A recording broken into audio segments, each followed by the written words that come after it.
Hello, everyone, and welcome to D&D Night on DDOStream, sponsored by Fantasy Grounds, the most supported virtual tabletop with more official licenses than any other virtual tabletop. Visit them at fantasygrounds.com to learn more. This is D&D Night, the Heroes of Battlerise campaign. I'm Evilbeeker, your Dungeon Master host for this evening. And tonight we're going to continue our adventures in Out of the Abyss. This will be episode 12 of this game, and the Out of the Abyss adventure by Wizards of the Coast. So thank you, everybody, for joining us. Hopefully, wherever you are safe and sound and enjoying D&D, DDO, and all the other wonderful games associated with it. We can get right into it by introducing our players. From my left to right, we have the barbarian of the party, Utini the Half-Orc. Say hello, Utini. Hey, this is Patrick playing Utini from DDOcast, the weekly news and discussion podcast at DDOcast.com. And then we have Beavis Porkhammer, the party paladin. Hello, this is Beavis. I'm from nowhere. I don't do anything. Then we have Calliope, the party's bard. Say hello, Calliope. Calliope. Oh, this is Evennote playing Calliope, and she's not the smartest attack in the box, even though I accidentally changed her into 76, but I changed it back. Thank you, Even. Next, we have the female dwarf of the group, the Fighter Cleric Eldeth. Say hello, Eldeth. Hello, Eldeth. I could also tell you where I'm from. Could. Okay. And then we have the party cleric. That would be Jerry the cleric. Say hello, Jerry. Hey everyone, how's it going? I am Jerry the Cleric. I am a bureaucrat who is finding himself in very unbureaucratic conditions and just picked up the banishment spell. So his long dream of forcing people to go away from him if they're trying to hurt him may actually come true someday. You better watch out, Drac. And speaking of Drac, last and certainly not least, the party wizard, Draculetta. Say hello, Drac. Here's hoping I don't get banished from Jerry. I'm your friend. Remember that. Hey, everybody.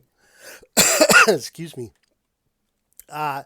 So when last we left off, you guys had fled the Neverlight Grove because something weird was going on. And as you were leaving the Neverlight Grove, you ended up leaving your other Underdark companions behind, which included Glabagool, Stool, and Shushar, because something weird was happening in the Neverlight Grove that was involving the Queen of Fungus. And in your quest to return to the surface, you kept on your original destination of Blingdenstone, which is the home of the deep gnomes in the Underdark. Where is my Underdark map? Here we go. I can send that out to the party. Oh, and let me share the combat map from the last game too. And right now, you guys are just on the outskirts, just south of Blingdenstone. When you came across a large cavern, and in that cavern, you got jumped by a bunch of they look like deep gnome were-rats.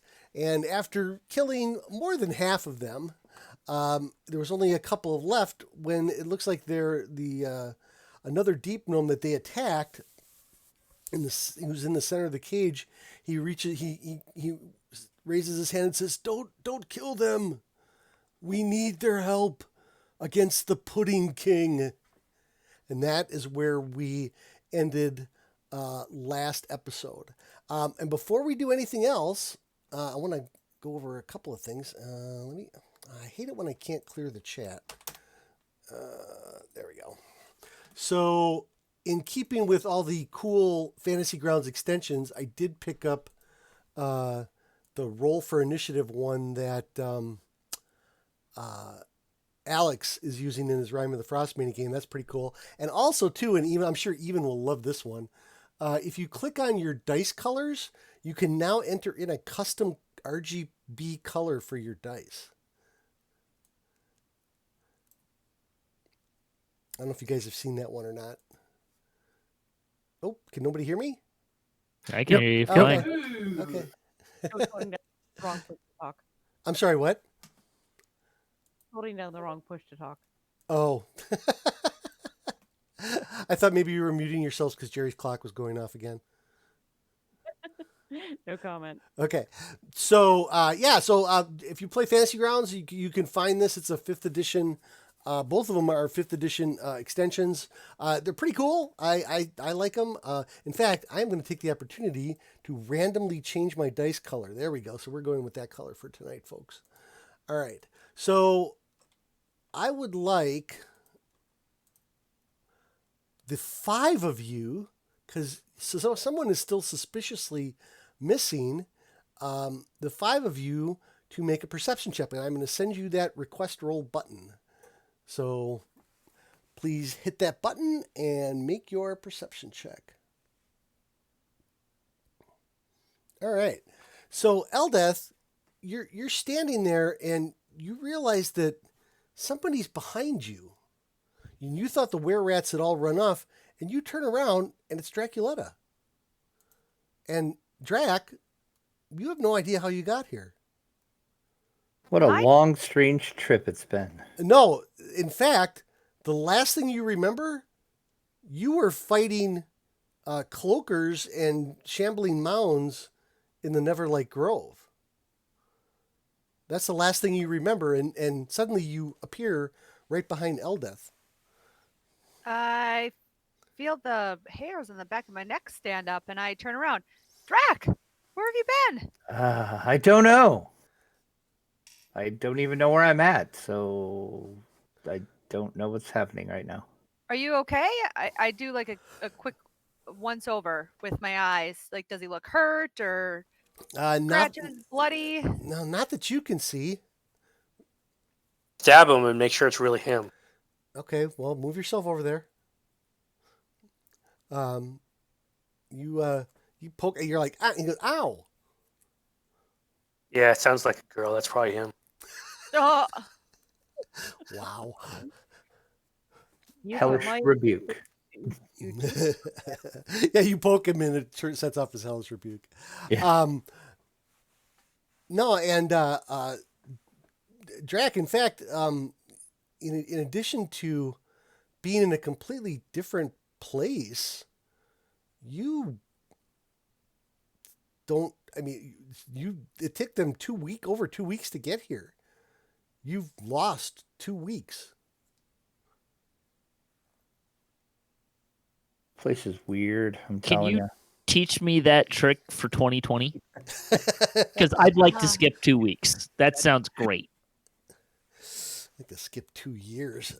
are there any like auras coming off of him, or Nothing There- that you haven't seen in the past. I mean, nothing that he didn't have before.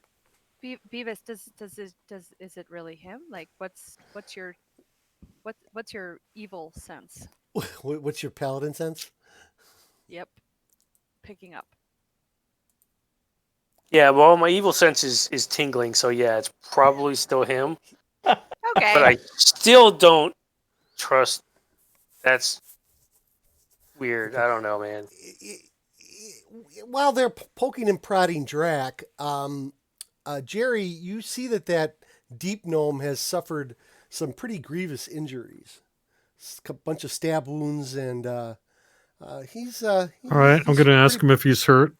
He says, yes, I was attacked by the were-rats, so I was trying to speak with them. All right, I will give him a cure wounds. Okay. That definitely brings him up to his feet. He says, well, thank you very much, good sir. My name is Dorbo Diggermaddock. He says, I'm the leader of the Blingden Stone mining expeditions. I was out here looking for some of the were-rats that I know frequent this area. We need to speak with their leader on a grave matter that has fallen upon Blingdenstone. Okay.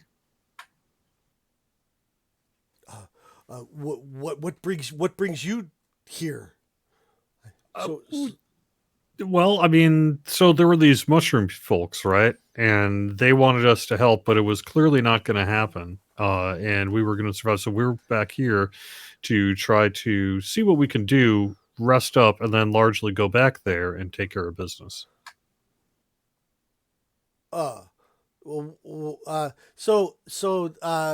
Dorbo kind of takes a step towards you, Utini, and he kind of puts his hand to the side of his mouth and he says, "Does your friend have the madness?"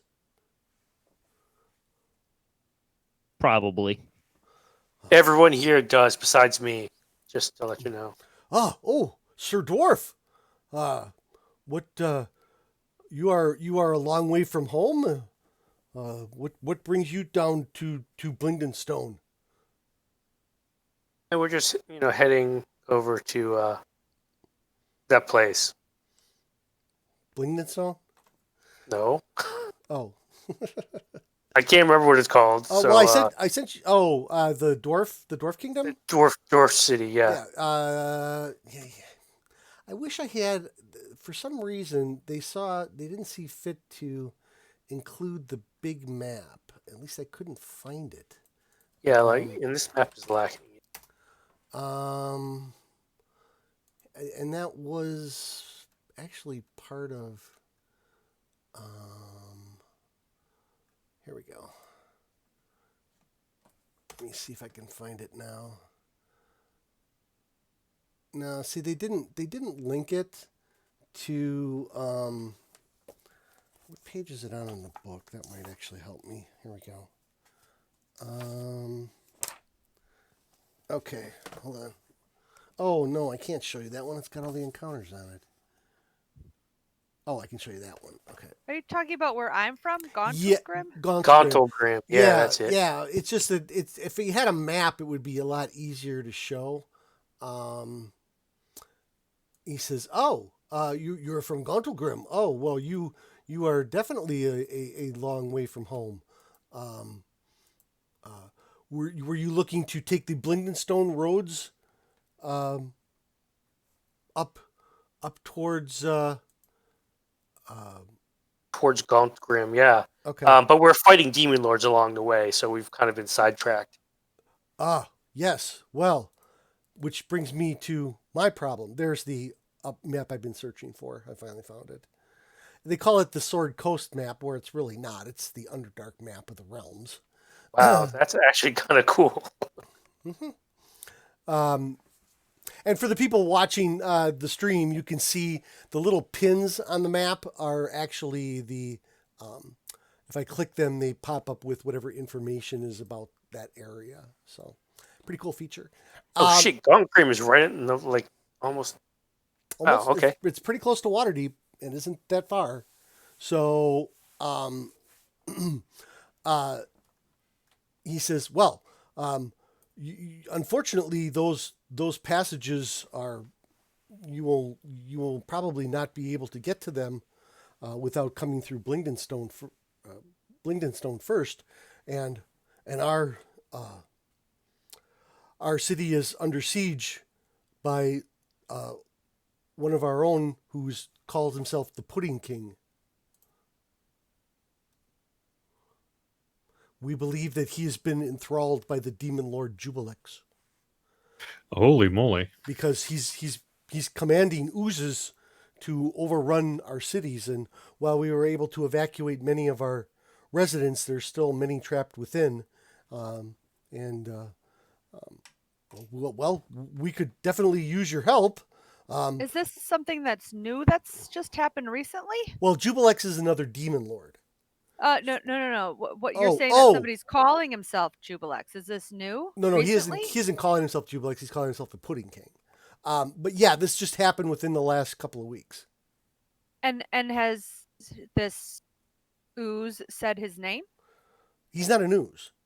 He is a deep gnome that's been they believe he's been enthralled by the Demon Lord Jubilex, because like much of the Underdark right now that you guys have surmised that because the Demon Lords are here in the Underdark now, there's something called the madness that has been sweeping through the Underdark, because the demons are bringing the chaotic madness of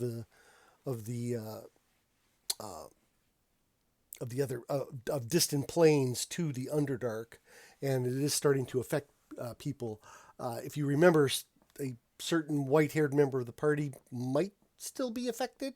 We're actually not sure. Oh, we're sure.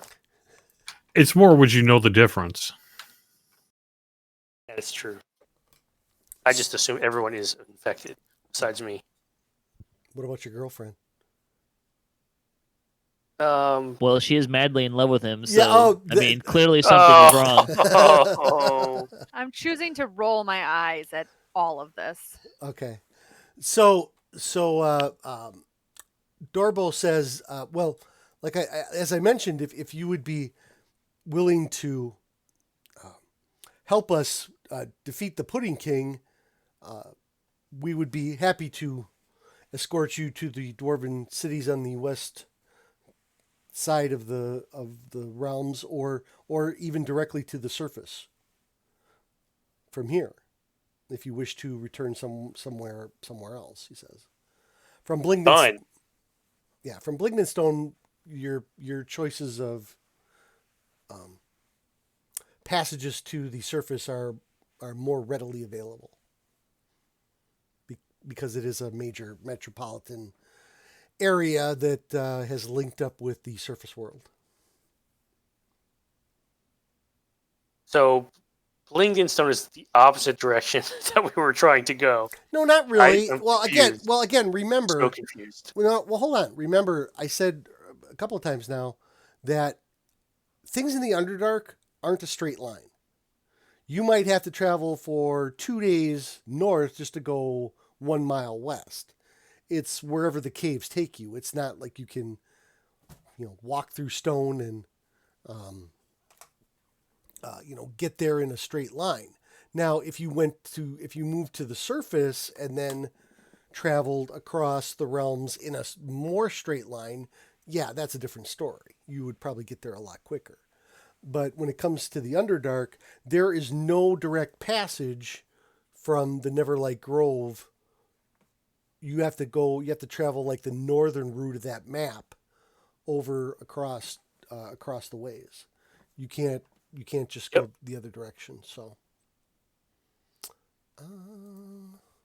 Yeah, we will gladly help you, and you will help us when we're done with that by raising the alarm and raising an army, because we're going to kill all of these demon lords. well, if you help us recover Blingdenstone, then you can count on the deep gnomes of Blingdenstone for aid in the future.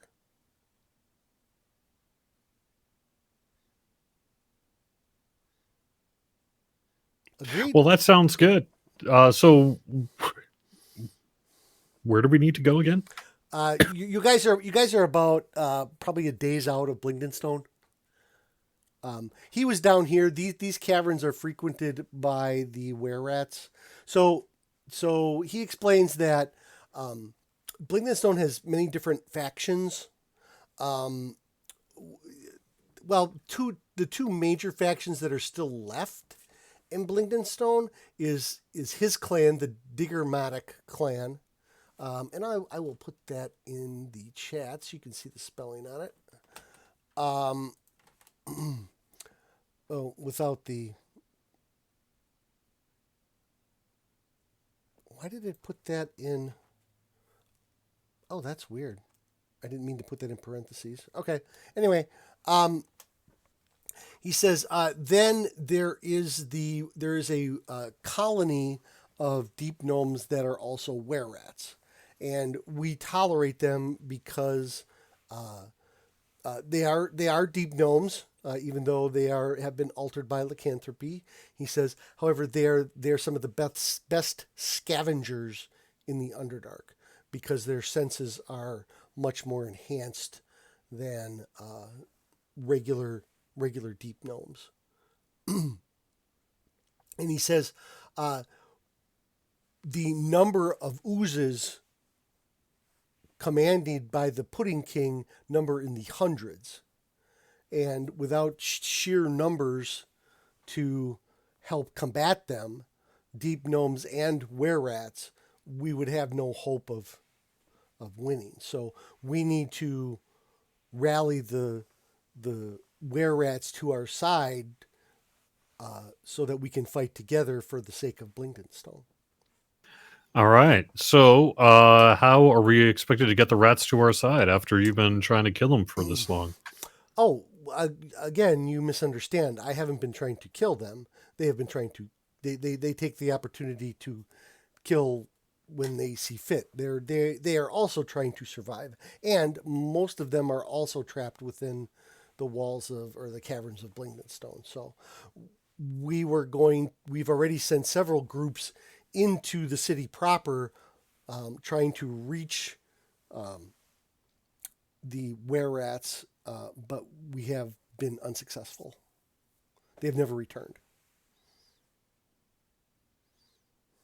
All right. So if you would be willing to help, I'm sure some other sort of compensation could also be arranged. Us deep gnomes are not without our resources, he says. Yeah, okay. I mean, that sounds fine. Okay. Lead on, man. All right. So basically, he takes you back to Blingdenstone, and I will close this map. And you guys travel for a little less than a day. Probably by the time you get there, you could probably take a long rest. And okay, so let me. Where's my cheater sheet? Did I close it? Oh, there it is. All right.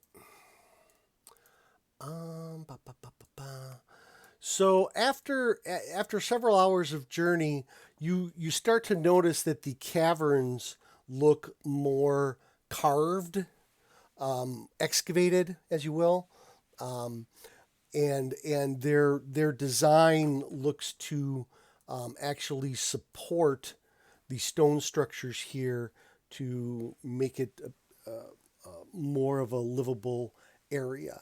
And also, as you get closer, Jerry, you could probably extinguish any magical light that you have showing because the local fungi generate enough light for you to see normally in this area. I think you are the only person that does Yeah, not first have- time in a long time on that one. Yep. So as you can see by the bright green glow coming from the doors of Blingdenstone there. So then,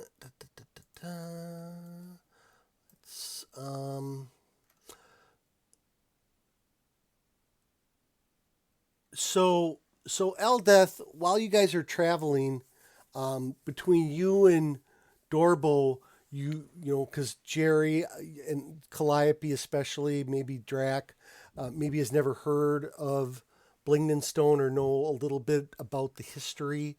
A long time ago, it was called the City of Speaking Stones, which was just a deep gnome settlement. But as that settlement grew over the years, it became more of a larger populace that became, while they were still isolated, they were becoming more and more known throughout the worlds. And it was, let me see here. And actually, Eldeth, you would know that your uncle often stayed in Blingdenstone with his companions when they were fighting the Drow of Menzoberranzan, which is probably only about a week away Okay. by travel. Blingdenstone has an alliance with the Drow. It is a fragile alliance, but it is an alliance. Let's see here. Within the past decade, the Deep Gnomes have been rebuilding their city, making it bigger,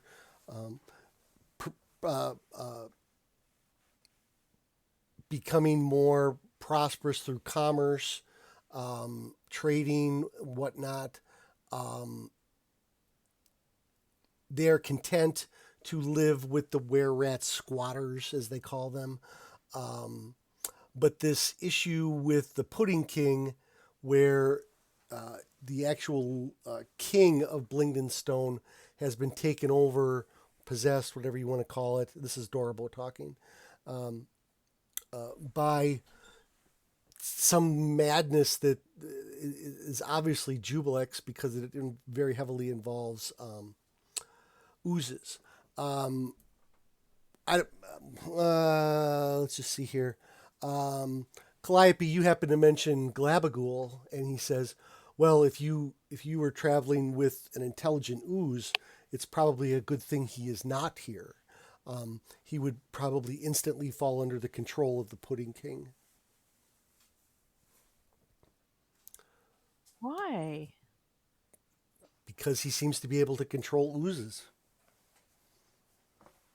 And Glabagool was a gelatinous cube. So, let's see here.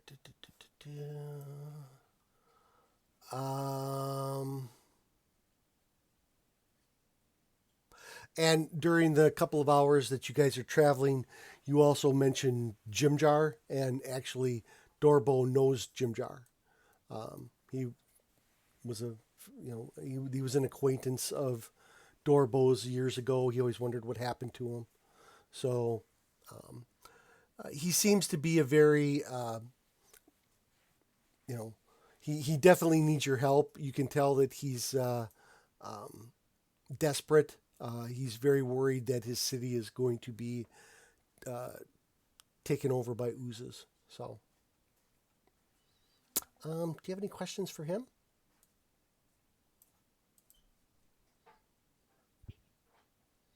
I don't think I do.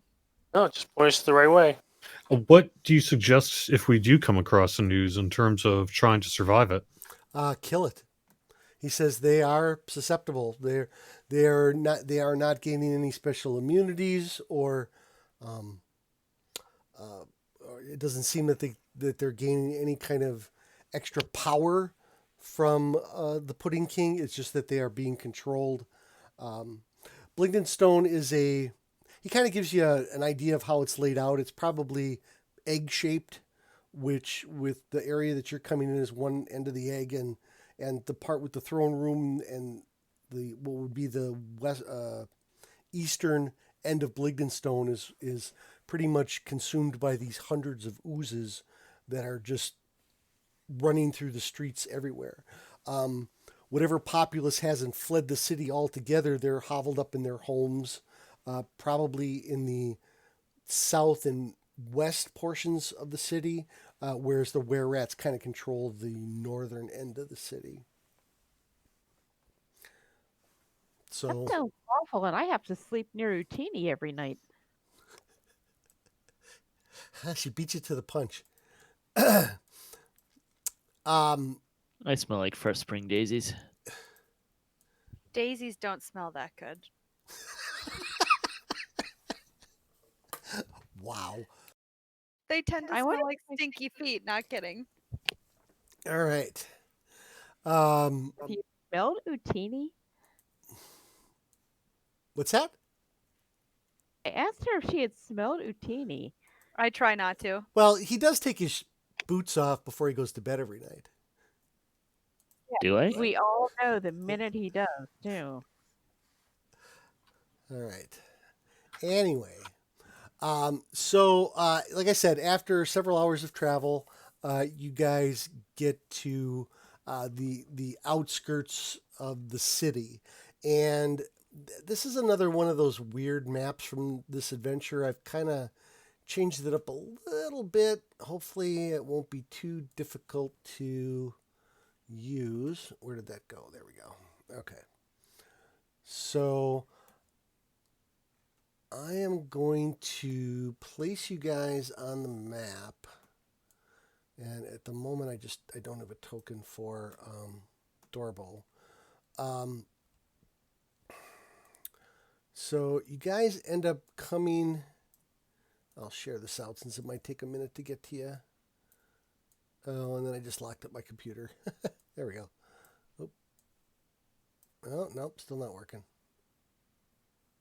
It's probably just taking time to load. Yeah, it is another one of these big maps. And you guys are going to be on the far eastern side of it, so all the way to the left. Let me grab. Come on. And I put Jerry right on top of a pin. That's not working. There we go. All right. So you guys actually get to this spot, and Doorbell kind of pulls there's a hammer. It looks like a shaft and a hammer, and he, bam, bam, bam. He pulls on, or bangs on this, just the side of the wall there, and you see that this is obviously this section of stone has been hit before, and then suddenly you hear ka-chung, ka-chung, ka-chung, ka-chung, ka-chung, and you look up and you see a lift cart coming down this shaft, and oops, that's not what I want. And you guys all get in it? Yeah. Lift cart like a taxi? Yep, that's exactly it. And it's long. It's like the length of this thing here, like you are on right now. So imagine that you're on there, but you're down. Have I ever ridden in one of these before? Oh, sure. Yeah. Then I totally get in. Yeah. I mean, this is standard Underdark elevator. And then you guys, all of a sudden it goes, and it lifts you up to the top. And Jerry, as it lifts you up to the top, you come face to face with the creature that was operating the lift gate, which was an earth elemental. And he turns to look at you, and he all of a sudden you see his big smile come up on his face, and you hear a little crumbling sound when he makes the smile. And Doorbell says, "Oh, he's fine.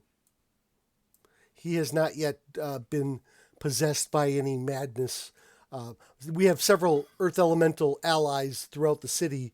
I was going to warn you that some of them have been possessed of the madness and are attacking our citizens." Not Some yet of them, huh? possessed. Not yet possessed. He's not yet possessed, correct. So down this stairs here, it's just a large area. It kind of goes back to like a staging area for the miners. If you guys wanted to do a long rest, Jerry would suggest you go down there and do a long rest before you set out into the city. And as you come up there and you see Doorbell, there's probably about maybe a half a dozen other deep gnomes, and Doorbell goes up to them and kind of starts talking to them in Gnomish. Does anybody speak Gnomish? I believe I do, actually. Just a Okay. second. Yeah. I don't know. Say something in Gnomish. Oh, you mean in the thingy? The flame is okie dokie. Hey there. Is that Gnomish or Yiddish? Yeah. I thought it was Jeff. Yeah. Okay. Yeah. Yeah. Yes, I do speak Common, Dwarven, Gnomish. Okay. All right. So I did put a little bit of Gnomish in the chat there. Doorbell seems to basically telling his fellow deep gnomes basically what he told you guys. Hey, we found some were rats. They were attacking.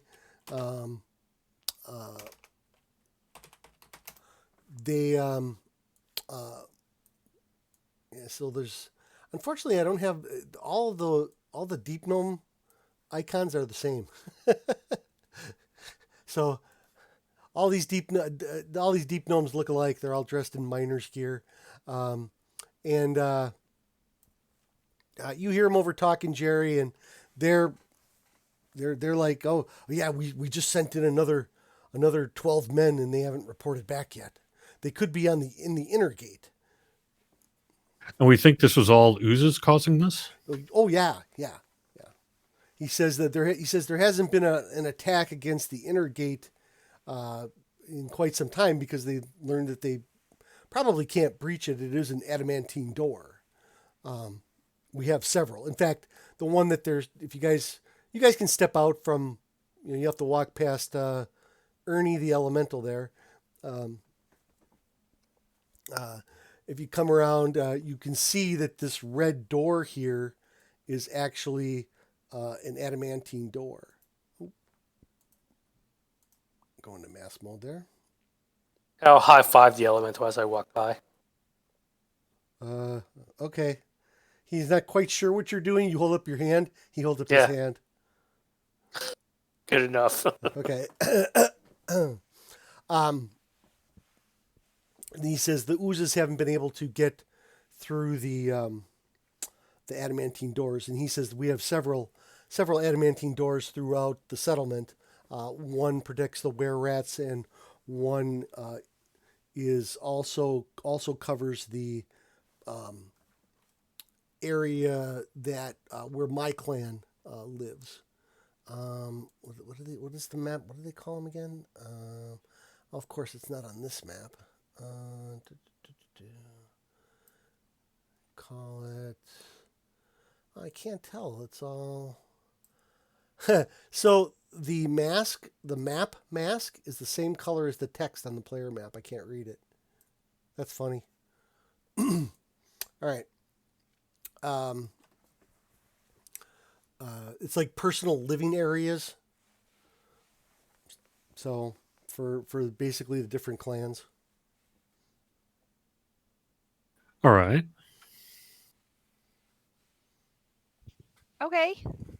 So so do you know where the last group that just disappeared went? they were headed down towards the. We have not heard from my clan in some time. Dorbo tells you. He says they were to head up that direction, or down that direction, I should say. It's to the south or over that direction, to check in with them, and then they were going to go up and try to negotiate with the were-rats. Well, we should probably follow their footsteps then, right? He says, that sounds like a logical course of action, he says. You seem like skilled adventurers, especially if you're from the surface world and have been surviving down here in the Underdark for months now. You are definitely extraordinary in that respect, he says. I don't have a good dwarf. You're right. Grin and pat my axe. Okay. Maybe do a little flexing. Ernie sees you and he flexes a little too. In case you want to get an opposing contest with him. No, not really. Okay. I don't want to embarrass him that much. Oh, Seems like a nice rock. Ooh. Yeah, Adorable says, yes, Ernie is a good rock. I might have to use that as a title, The Good Rock. Get my little piece of paper out here. Okay. All right. Did you have any more questions for Dorbo? Otherwise, you guys can take a long rest. Yeah, I think we're okay. As long as we can start following in the footsteps, I think we're set. Okay. Cool. Oh, he also mentions too, I just kind of noticed it, that the were-rats are actually probably, the deep gnome were-rats are probably some of the best scouts in all of this section of the Underdark. So you might require their assistance to make it all the way across the realms back to Grim. Well, I know the secret scout handshake, so. Is there one around here that could go with us? No, they're all so. They have different entrances into Blingdenstone. Dorbo says it's kind of like a secret back door to their clan area. We do not know where it is, so we have not been able to use it to try and contact them. So we've been just trying to go through the city proper, he says. He says I think there was 3 were-rats left over from that fight. There was 12 total, I think. And the ones that fled after he said to spare them, they headed right back for the were-rat encampment. Let's go. So, all right. All right. So Dorbo will bring you anything, any basic equipment that you might need, food, water. If anybody needs arrows or any other, sling bullets or any other weapon consumables, he does have a limited supply, but a supply enough to help replenish them for you if you need as much. Like for free? Mm-hmm. Well, he's got a couple canned axes. Just plain old hand axes? Yeah. No, there's not a whole lot of trees down here. They have like mallets, like the bludgeoning equivalent of a hand axe, but hand axes aren't as popular here. Hey, I'll take a couple little hammers. Yeah, I would probably just treat them as light maces. Like javelins or something. Javelins? I need throwing weapons as well. Okay. Yeah, definitely. He can get you roll a 10-sided. I am sorry, Sir Beavis. We used many of our javelins on our last defense of the inner gates. But I have 2 here. I'll take them. So, just for the record, I did want to review one thing with you guys. So, you guys you've been around a while now. I will say, and you guys do know that oozes can corrode non-magical weapons made of metal if they hit. Dorbo brings this up because he says we have been using stone hammers and war hammers against them because they don't corrode as easily. He will offer such weapons to you as well, especially if the weapons you have are non-magical. I'll break out. Go ahead. Dawnbringer is not. I No, mean, that's it's a pure- lightsaber, so that would not. No, that's pure radiant magic, so you're Yep. fine. Yeah, What and about- I was about to say, I bust out Acris. I'm pretty sure. Oh, they shield their eyes. Ooh, Why? because that does shoots off light. No? What? No. I'm pretty sure that holy sword has light on it. Eldeth's sword does. I know Mine does. Eldeth's sword does, but she didn't bring it out. You did. So they say, "Oh, yes, my apologies. I did not realize you possess such powerful weapons." I think probably the only person in the party that doesn't have a magical weapon is Calliope. Plus Oh no, one. rapier. Probably true. Rapier +1. Okay. Do you remind me in 5th edition? Do oozes split from slashing weapons? Certain oozes do. Oh. So I'll tell you what. Why don't you guys give me a? Does he have like a 2-handed club, great club? They would have like warhammers you can wield 2-handedly. Yeah, give me a. I mean, if you really want to know, give me a nature roll.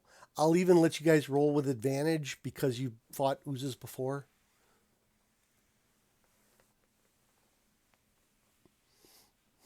Like when we find him, or right now? No. I mean, your question regarding whether they split or not. So Drac would say would step up and say, and Beavis as well, and Calliope would say, yeah, certain oozes split. You guys had the encounters with the black puddings. I believe they split. Regular old gray oozes do not split. But he says, Dorbo says, we have seen regular gray oozes. We have seen gelatinous cubes. We have not seen any puddings yet or any other oozes we could not identify. However, that doesn't mean that they aren't back there. Over the So past, as long as it's not a pudding, it doesn't split. no, I'm not gonna confirm that. He says, Cool. You guys fought a black pudding and it did split. So, yeah. In fact, you fought 2 black puddings. One in the keep and then one where you found Glabagool. I think those were black puddings. I don't remember. All right. Is Longsword Defender also considered magical? Yeah. Mm-hmm.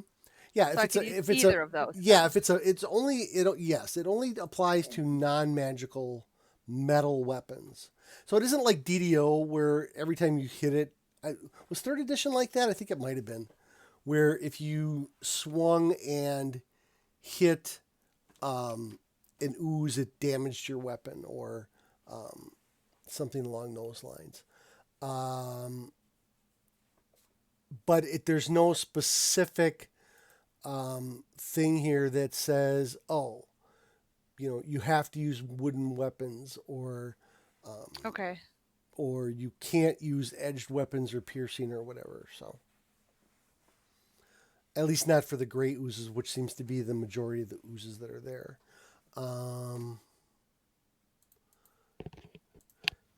He also says, hold on, here we go.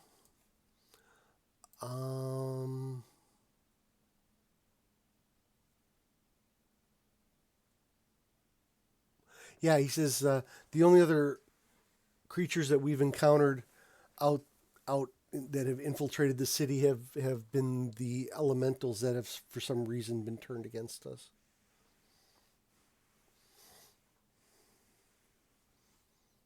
So, all right.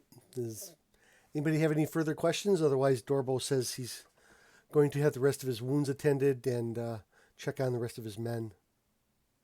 No, I think we're good. Okay. No, but I'll take him up on the stone warhammer.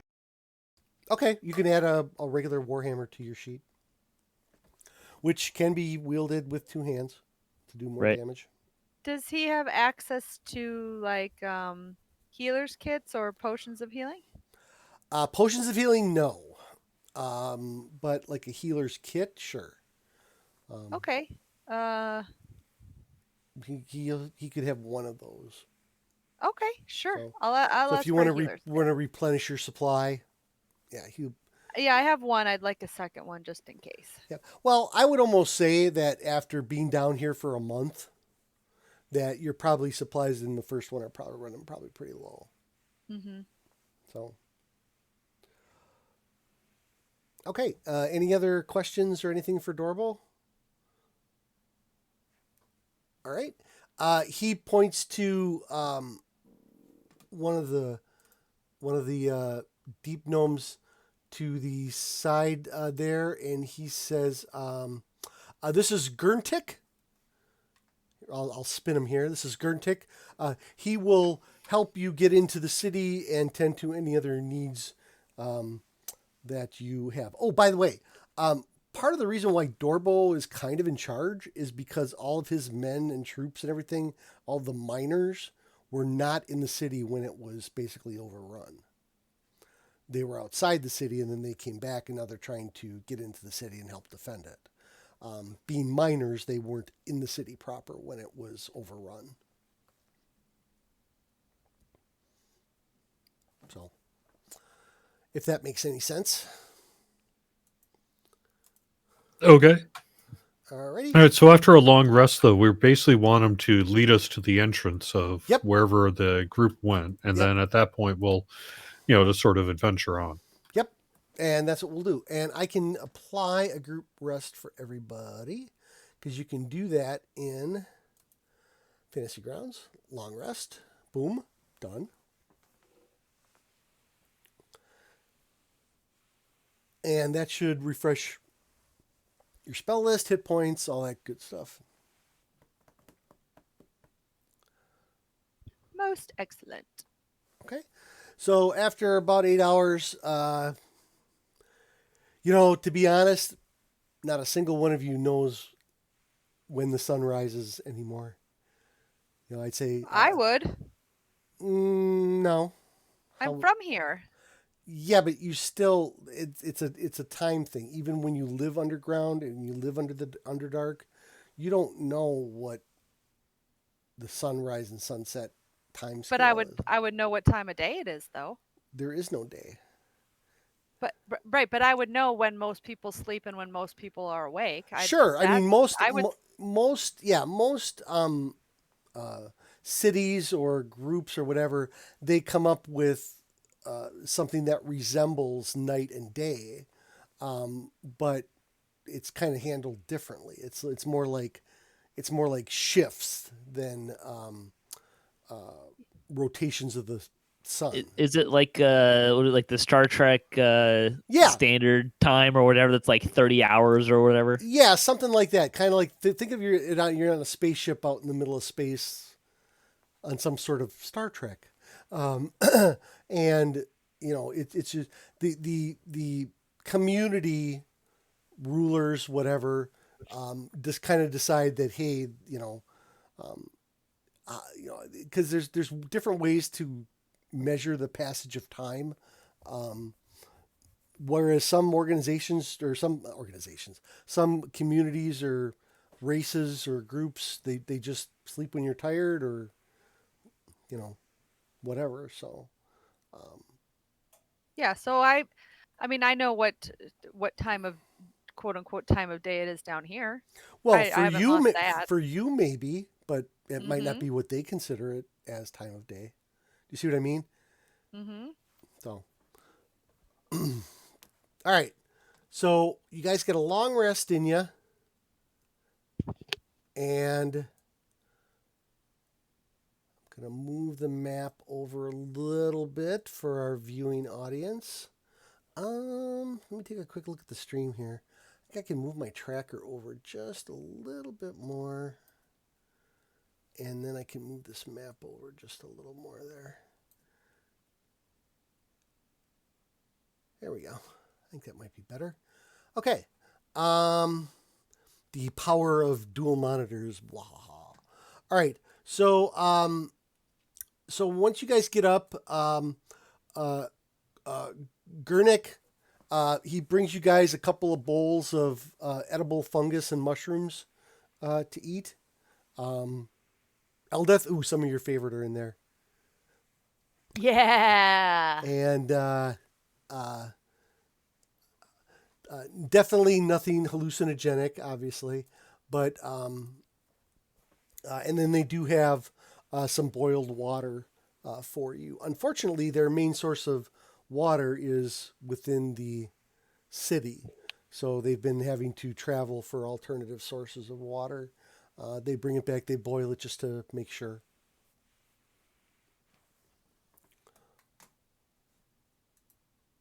Anything else before we press on?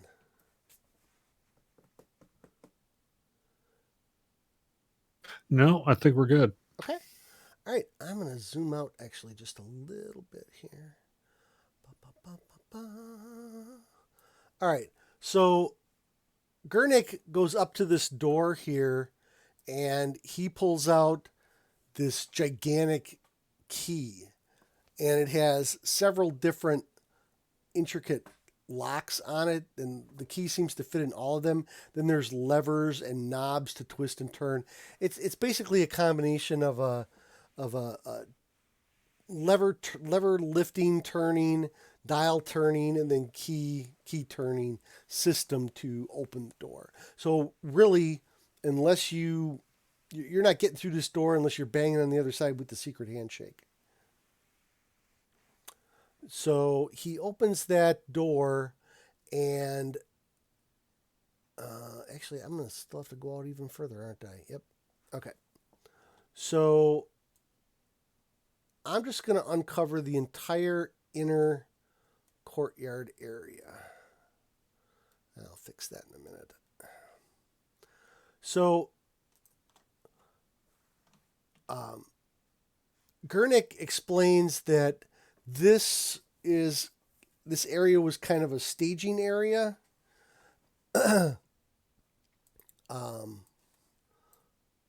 For people coming in and out of the city from the Underdark itself.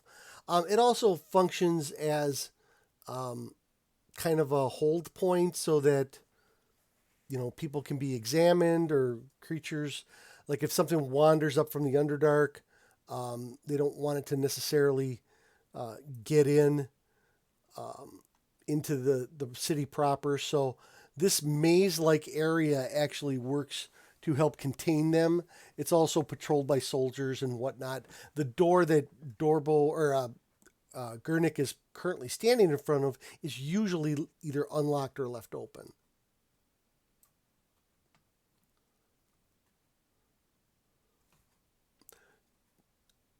Okay, yeah, let's go. I mean, All right. Well, Good with it. he basically leads you guys all the way down to the other door. So if you want to just move your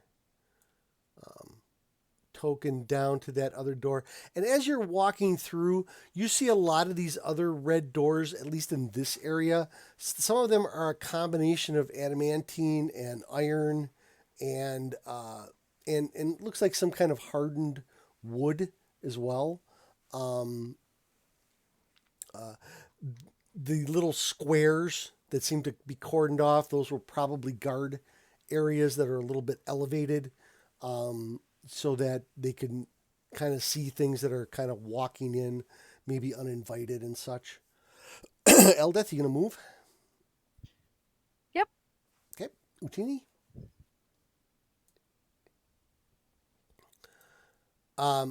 So, one thing that Gurnik says to you is, please be careful of the residents of the innocent residents of Blingdenstone. He gives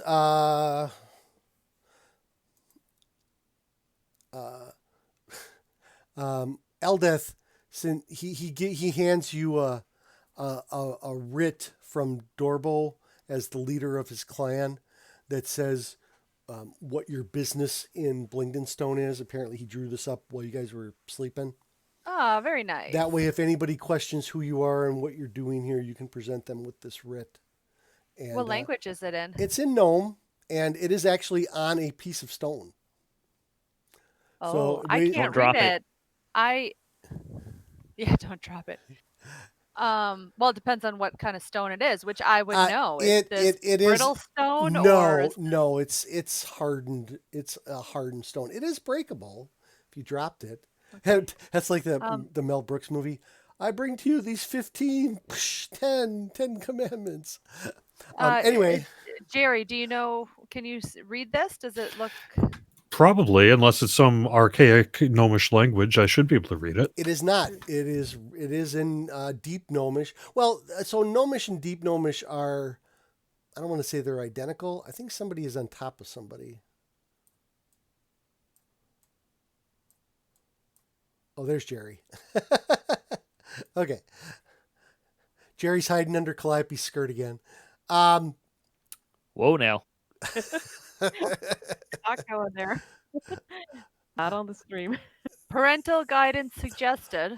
Says the person. I says know the- Calliope's cheap and fast and all, but whoa. Whoa! And Miss Eldeth coming from the lady who named our game on Friday that has certain connotations to it. If you didn't watch the stream, hey, you're the one who gave her the junk. all right, now that's enough. All right, Wait, what? Yeah, we'll explain it to you We'll, later. we'll tell you later. So he says,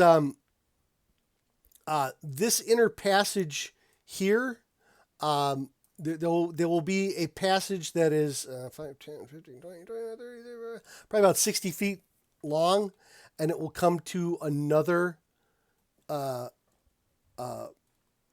iron adamantine door.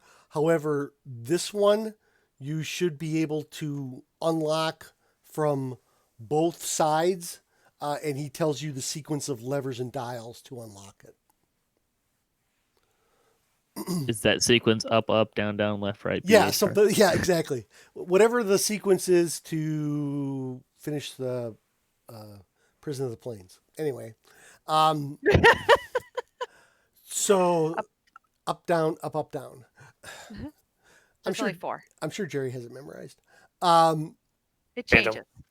Yeah, because obviously an ooze maybe wouldn't be able to do it, but then other residents of Blingdenstone would be able to get in and out.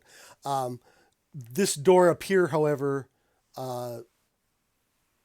is a more complicated door. You will have, much like the other one up there, you're going to have to bang on it to get let back in. And he says, if you look behind you, and you guys turn and look behind, and oops, I spelled it wrong. There we go. You look behind you, and you see that there is a gnome peeking out of a window up here from this secured location. He will, if he hears knocking, he will come down and open the door. And there is the classic sliding thing back and forth so they can see who's on the other side. Secret knockers or anything? Shave and a haircut. Swordfish. However, he does warn you that sliding thing has an extra latch on it because an ooze could work its way through there. So, okay. So he opens it up and says, "Good luck, my friends. Please do what you can for our poor city," he says. We will. We'll do our best. And if possible, we'll bring you back their live bodies. Okay. He kind of, okay. What he means is we'll bring them back alive. Oh, okay. Well, thank you. I would appreciate that. Yeah, assuming they're alive, of course. We're not bringing them back from the dead. Or we're not bringing users back. Well, he said that would be a good idea, he says. Okay. All right. So, oops, I closed that too soon. All right. All right. So he opens that up and shift key. Here we go. And you see the tunnel go in and disappear. Now, once again, even in these enclosed tunnel areas, the height of this area at least is at least like 20 feet, and the ceilings here are mostly covered in luminescent fungus.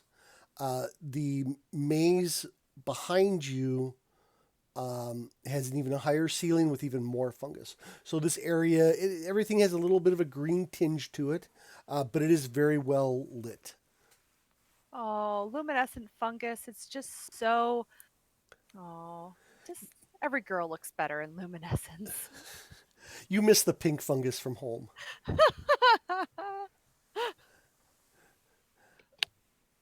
Okay. Good luck. And he heads back to check in with Dorbo. Venture forth. Okay, Okay. let's go through the door. Okay. And the deep gnome up in the tower there, he pulls out a little kazoo and he goes, he says, "My name's Cazu." Nice touch. Last name. All right. So Beavis, you're leading the way. Yep. All right. So you come. Oops. There we go. Yeah, that didn't work. Hold on. Hit the shift key. There we go. All right. So it kind of turns and twists a little bit there. I'm just gonna keep going until I see something. Okay. The rest of you guys want to kind of file in? Utini, you want to pass me up there?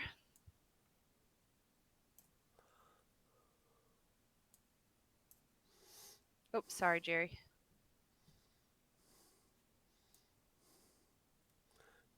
Drac, you still with us?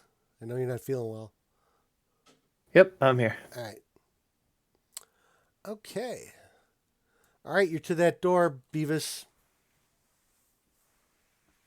Open. Okay.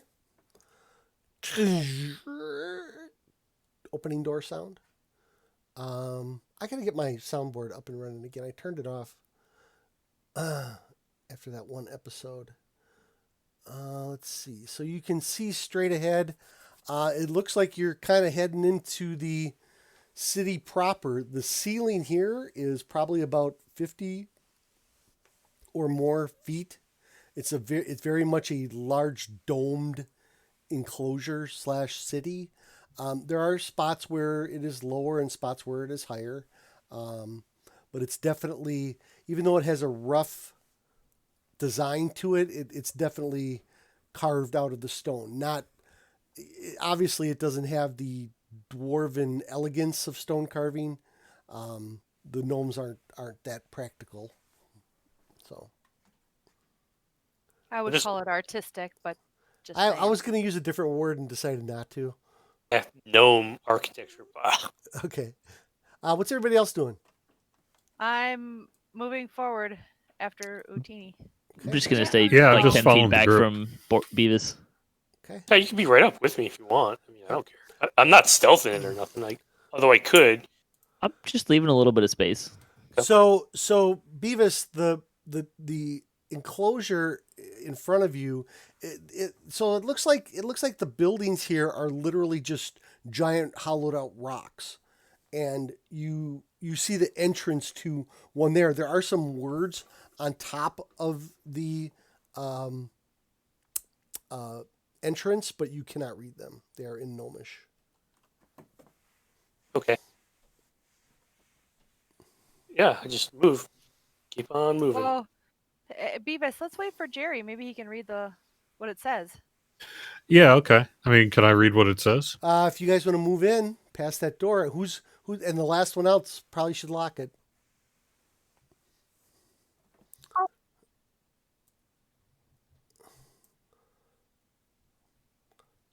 Was that an "I'll lock it" from Calliope?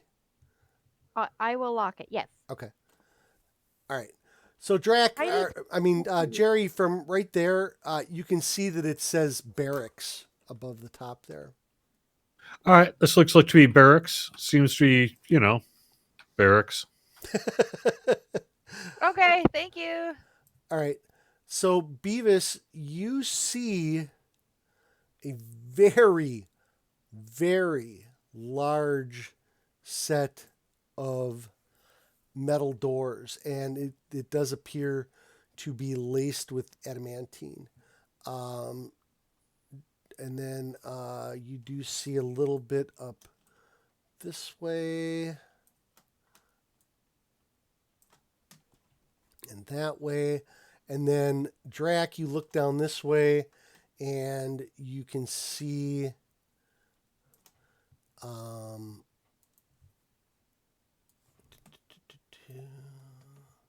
okay. You can see it looks like it opens up into like a more public area. This place is like a ghost town. You could probably hear a pebble drop. It is very, very quiet. What do you do? Is there any recent activity here? Not really that you see. And you look, Eldeth, you look in this stone building. Mm-hmm. It appears to be empty. And I can uncover it for you there. So are those stairs or? Yeah, they're just little carved stairs. Think of it as a gigantic boulder that's been hollowed out. Okay. And then it's got entranceways into it. Again, not as elegant as, say, a dwarven underground structure or anything like that. The gnomes are more miners and burrowers than dwarven craftsmen and stonemakers. Beavis, you get to that door and it is locked, and there doesn't appear to be a way to open it from this side. It does have gnomish writing all over it. Is there any adamantine lying on the ground or anything like that? Nope. Well, I'm always going to keep my eye open. Sure. Big door. I can't read it. If someone wants to check it out. Okay. Yeah. Utini, it looks like it just goes around the corner there.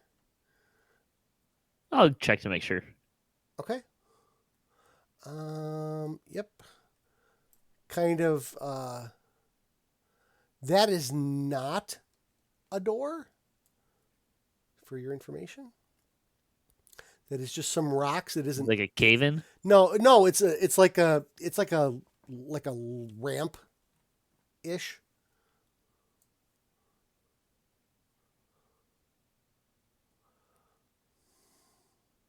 Oh, I'm sorry. That is a door, and it is sealed shut. My bad. That Are isn't there any obvious ways to open it? Like No. a lock, a handle, or No. In fact, the stonework itself looks to be melded together, like somebody used some kind of magic to take that door and just melt it shut, so that there was absolutely no way in hell they could get it open. does it look And- safe enough to touch and give like a half-hearted strength test? Sure. You walk up to it, you touch it, it's not hot or anything, and you give it a little bit of a push. It's like moving a mountain. And excuse me, it does look recent, like within the last month or two. It doesn't look weathered or anything like that. All right. Would do other things look weathered down here? Oh yeah. Some of the walls are smooth and weathered, like they were carved out centuries ago. Okay.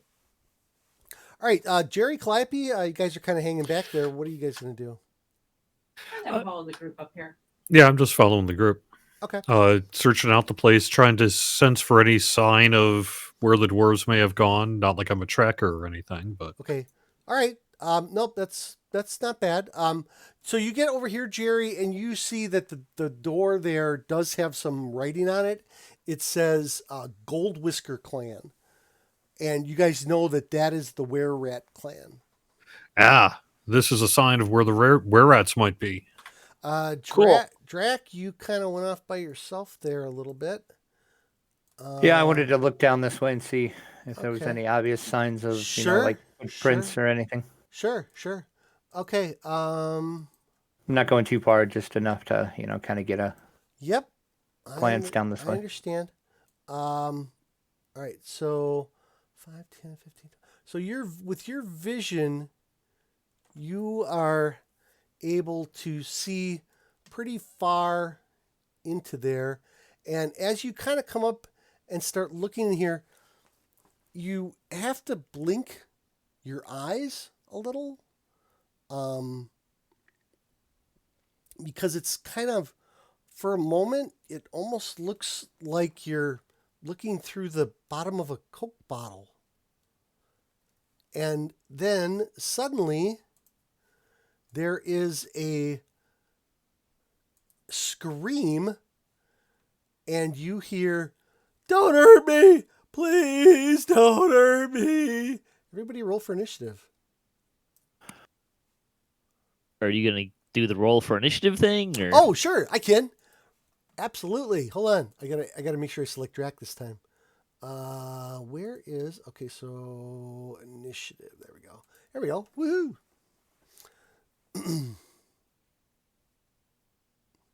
Oh, I like using that tool. The rolls are crappy. All right. Unless you're Utini. I get to roll with initiative or with advantage on initiative now. Ooh. Nice. I know, right? Oh, and I rolled like puddle water. All right, let me close that. All right.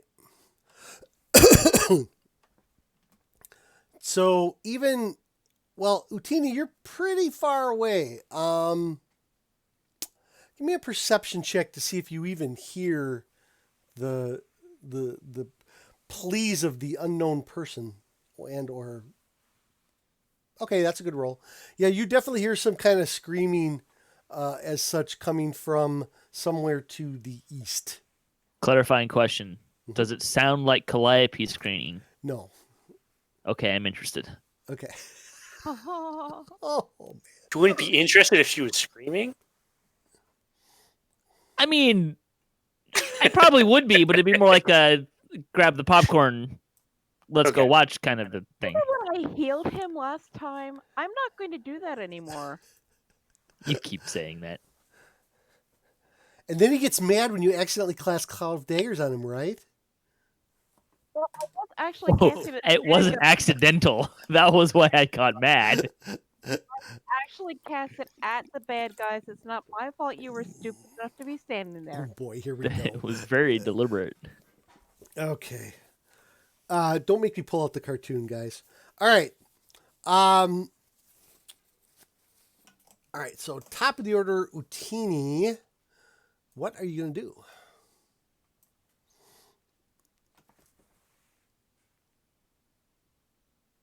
Are you counting?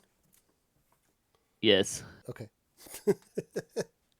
That's 30. What's my movement again? 40. Let's see. I probably don't see anything from there, do I? Nope. I'm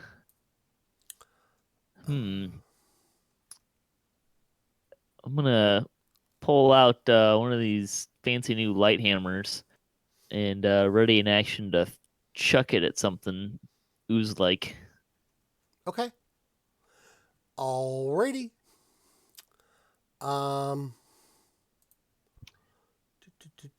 Eldeth. Yep. okay.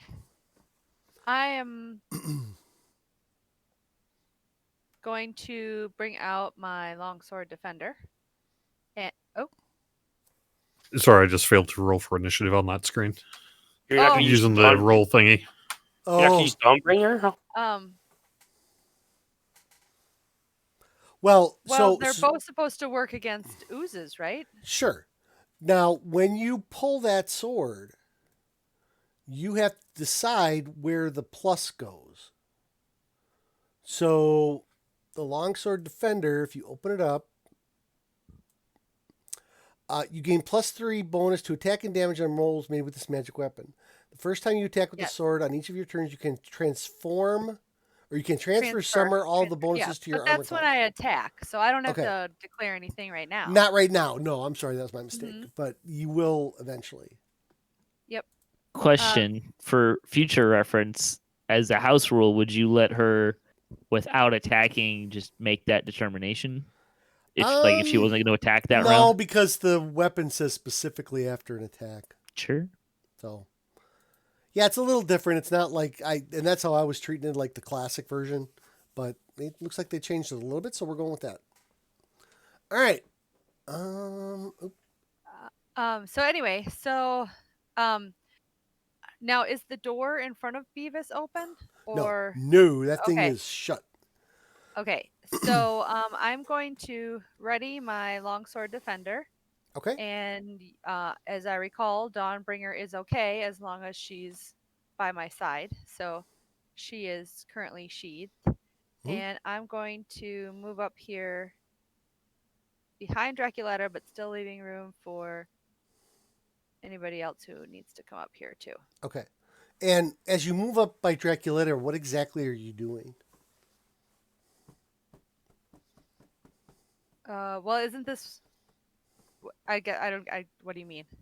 Well, I see. I can't say more without giving it away. Okay. Well, I guess I can ready an action that if something comes at me or Draculetta, that I am going to use my shield to protect him. Okay.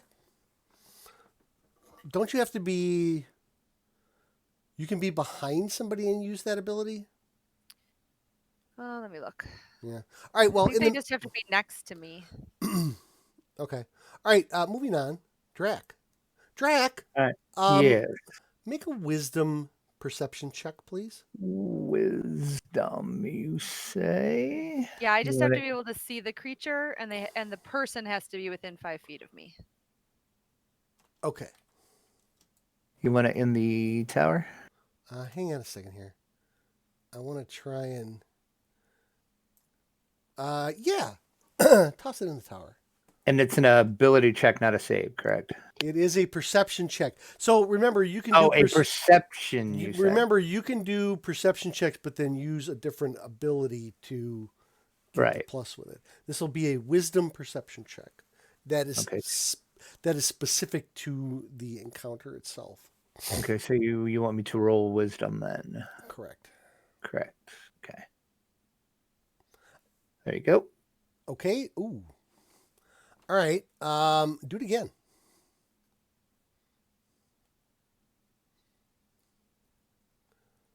Okay. I am going to send you a message. Oops.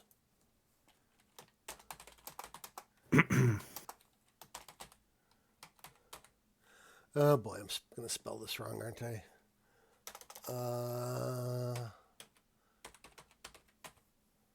What are you trying to spell? Maybe I can help. Gelatinous cube. Yeah. E-L. Stop. STRAHD.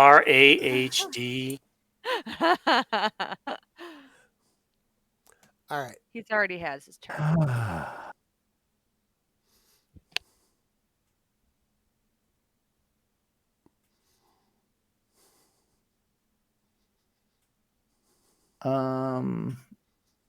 Okay.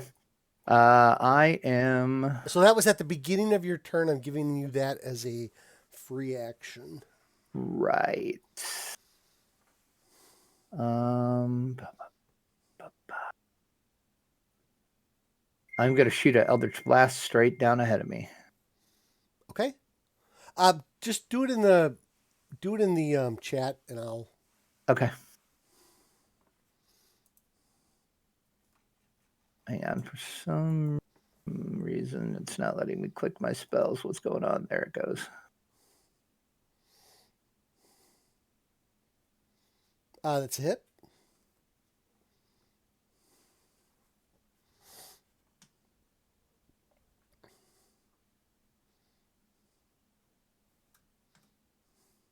Oh, that didn't work, did it? Nope. Nope. Let me try it again. Yeah, the dice rolled really weird when I dropped it in the chat. There it goes. Now it worked. Okay. All right.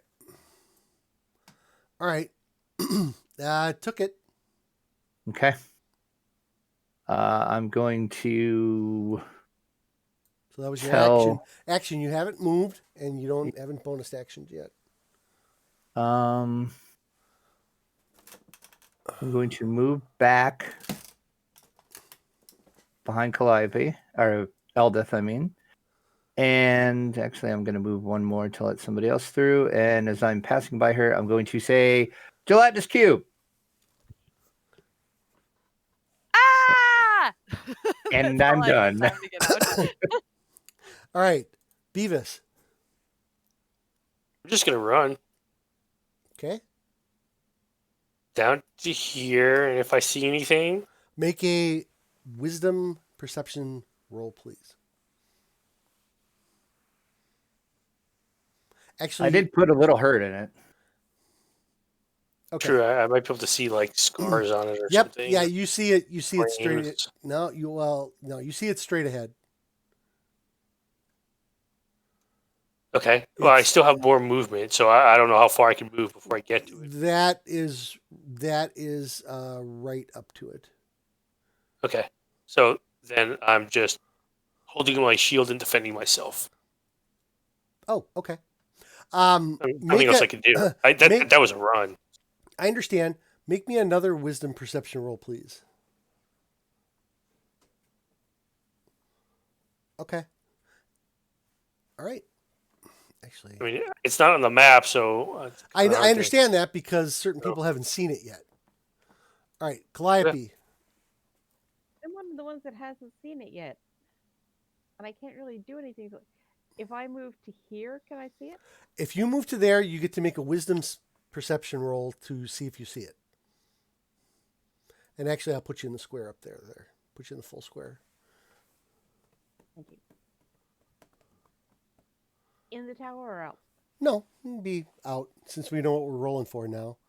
I think that's good enough. Yep. Oh no, you don't. No, you don't see it. Actually, make another one. Does she get an advantage because she knows it's there? Mm-mm. Okay. Nope. You have Good try.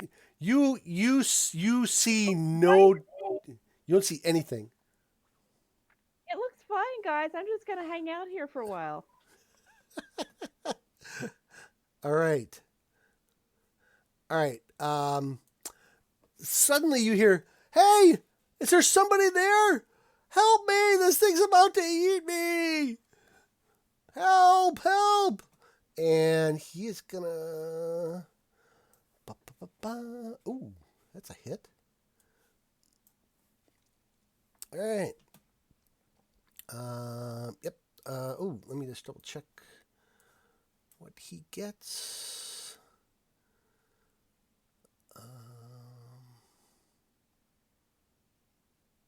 He gets 2 attacks. That's a hit. All right.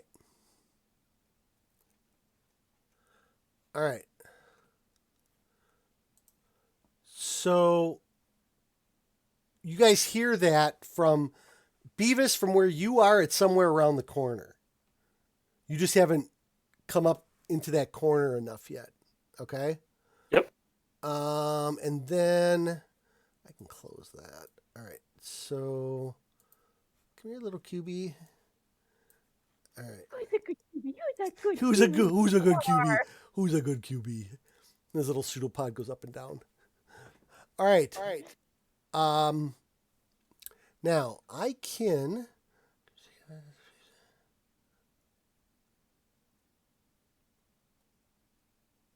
Okay.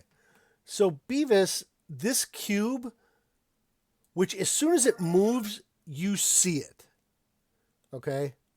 Because you couldn't see it because it hasn't moved, it didn't move or it hadn't attacked. That's why it's transparent. That's why you got to make the perception check.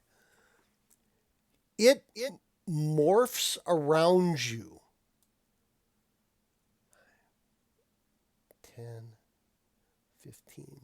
And engulfs Calliope, or attempts to engulf Calliope. Ready to action? Well, hold on. What was your ready to action? To throw a hammer at an ooze-like thing. Oh, go. You may do so now because you can see it because it has moved and it is about to attack.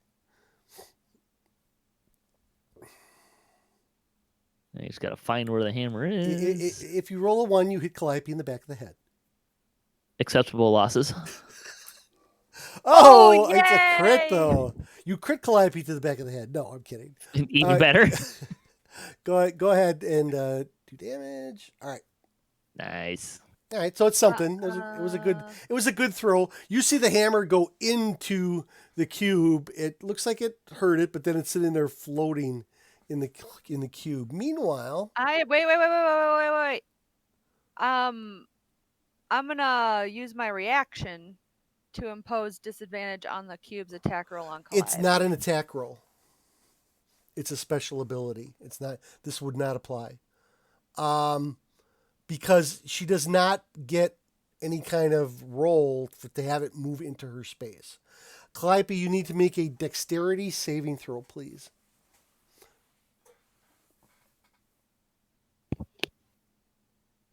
Pointing down the wrong push to talk cube. So that is sufficient. Now, you made your save, so you can choose to be pushed back 5 feet. Or to the side of the cube, which you really can't because... it is fine. 5 feet is fine. Yeah, so I think really the only place you can go is there. All right. So it tries to engulf you, and you jump backwards. Okay. And Can I roll to see if I step on Utini's foot and hurt its toe? You can't hurt my toe by stepping on it. Well, if she's got heels, you ever been stepped on by heels? Come on. Totally wear high boots with sharp heels. Okay. Anyway, so that was oh, wait a minute. So that was that cube's turn. Beavis, you suddenly see another cube, and this one engulfs you. So give me that dexterity saving throw, please. Dex save, huh? Mm-hmm. I'm sure that's your best stat. Oh, dang it. All right, you can be pushed back 5 feet or to the side. And actually, the cube has a side, so you could be pushed 1 square below it or 1 square back, up or down. Like if I go there, I'd be between the two cubes. Yep. I mean, I didn't see another spot I could go to. No, though, so. no, stay in the full. Yeah, stay in the full. No, you can go there, or here, technically. Oh, I didn't see that. No, you can't go to the far side. It's got to be. It's right. I couldn't. I can't see down there. So yeah. Oh, I'm sorry. Hold on, I forgot. Can the cube actually go into small spots? It can travel through. It can ooze around and through things, but when it stops, it still has to stop in an area that it can fit in. Okay, good. So then, I'll go. Yeah. You can go right there. No, not there. Here. Nope, you can't go there. You got to go there. Yep. Okay. All right. So that was its action to try to engulf you. Cube 2 went already. I took them out of order. But that's okay. And then, oh no, that was cube. Their initiative really -3. Yes. That's terrible. I know, it's horrible. Especially when you roll a 1 and they have a -2 for their initiative. So that It wouldn't be -3. No, we're not. All right. I can math. All right. Well, I don't know. Go back and look at what I rolled. We don't care. It doesn't matter. They're last. Nope. Now I'm going to look. It might have scrolled off. Yeah, it's already scrolled off. Right? Yeah. Oh, well, hang on. I can... What we know is these things have like a -4 dex mod or something. They're... Yeah, it's -4 to their initiative. Sorry, -4. Okay.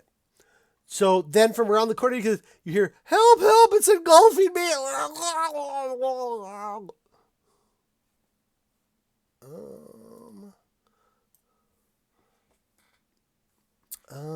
He made his save. So I'm going to move him there. Okay. All right. That is going to be the end of round 1. Top of the order, round 2, Jerry. All right. So first thing I'm going to do is cast Beacon of Hope.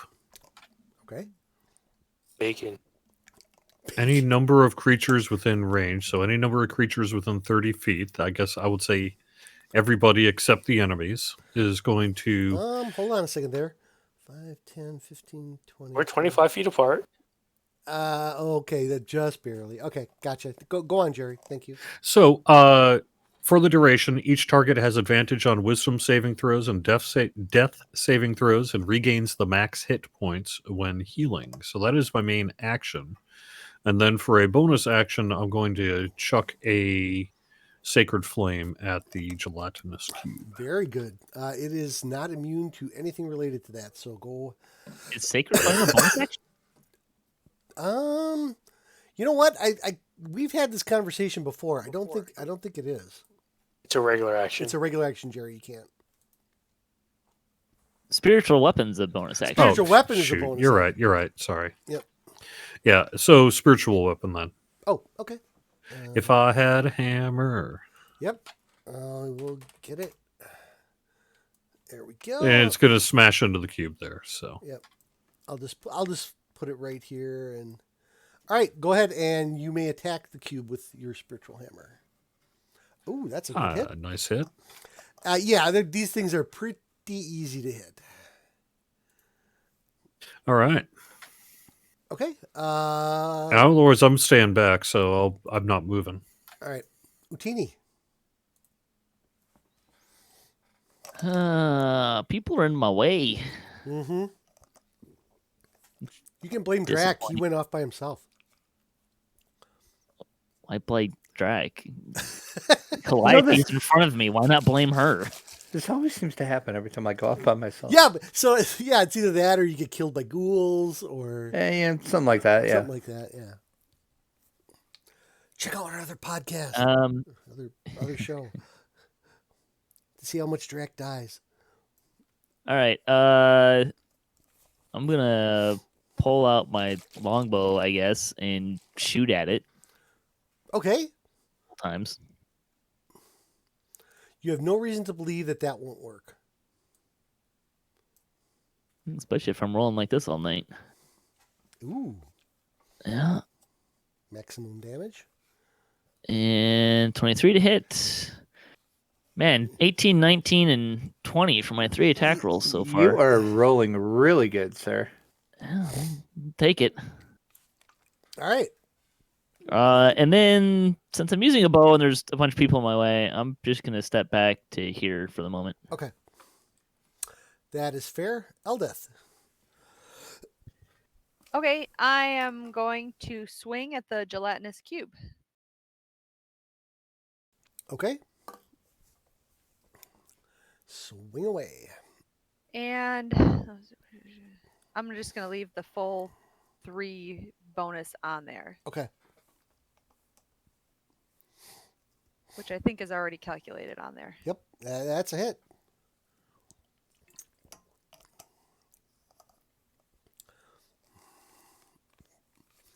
And here's my second one. Sure. It's pretty easy to hit. You just flop that jelly right in front of you. Ooh. Ooh, looks like that level of fighter really is paying off. Yeah. And I'm gonna stay here. Okay. And I'm done. All right. Drac. How tall is Eldeth? Like, can I shoot spells over her? She's a dwarf. You're a skinny, tall tiefling. I think we. How tall is the cube? I think this is established. The cubes are large, so. The cube would be like 10 feet tall, right? Yeah, I figured I could see like the part. I mean, most of the cube, at least the top of it, and then I figured I could see over her head. But I just wanted to clarify that before I start shooting firebolts towards her general direction. Thank you. Much appreciated. No problem. So yes, I am going to firebolt that sucker with a 15. That's a hit. To hit? Mm-hmm. All right. Why is it not letting me grab my dice for some reason?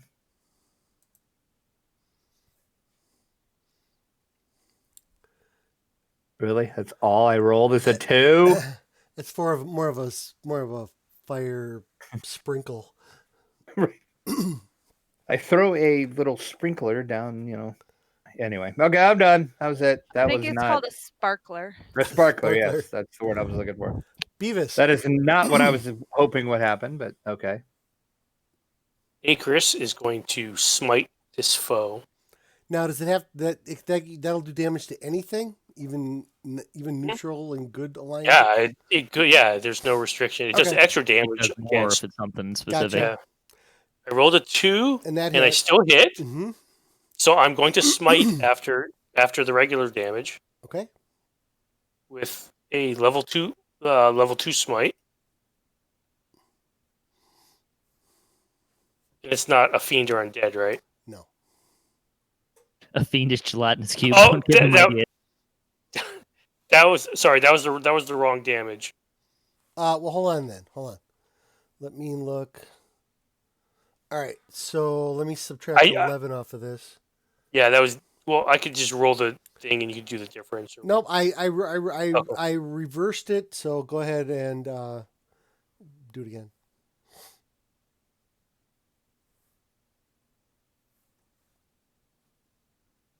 Okay. And here is the next attack. 26. And I'm going to smite again. But here's the regular damage. And here is the smite damage. Find it.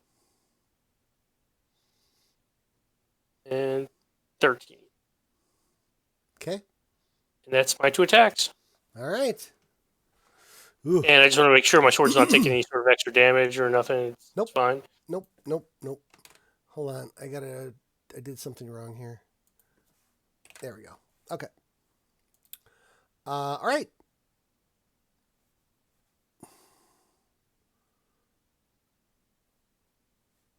Calliope. Okay. Oh, Utini's far away, so casting Cloud of Daggers wouldn't be nearly as fun. I am going to cast Scorching Ray at Gelatinous Cube number 3. Okay. Help me out here, guys. Is that disadvantage because she's right next to it? With a what? Range spell, if it's a range spell, disadvantage if you're in melee of anything. Yeah. So you can't. But if it's a save spell, then it doesn't care. Yeah, it's a to hit. You have to roll to hit, right? Even? Yes. Yes, you do. All right. So if you do it from right where you are now, the roll is at disadvantage. You would have to step back 5 feet, which would provoke an attack of opportunity. It also has no AC, so Yeah, don't worry about it. It's just blasted. Yeah. Plus, I get 3 of these rays, so. Okay. That's a solid plan. I like it. Well, hold on. Take that back. You have to roll with disadvantage on all 3 rolls. Oh, right. Okay. So that one didn't count. Okay, that's a hit.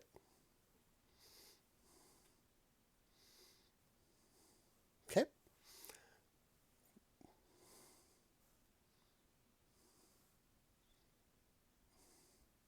That is a hit.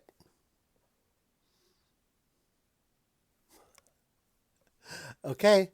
You're poking scorching ray holes in it. It's dead. All right. I'm helping. That's my turn. All right. High not five. like your first kill ever.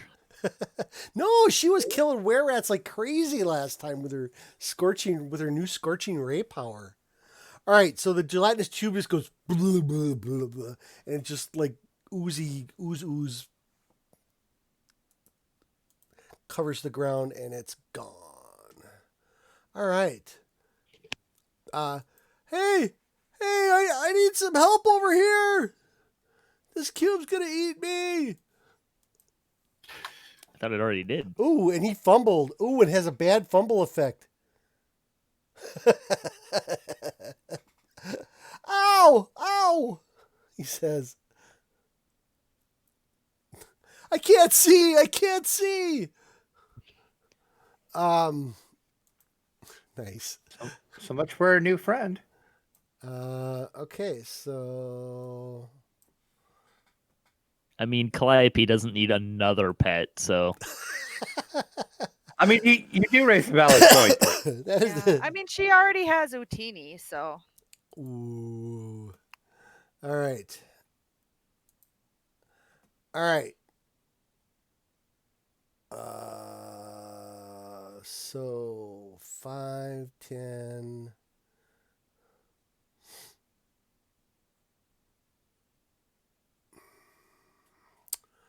What do I want to do?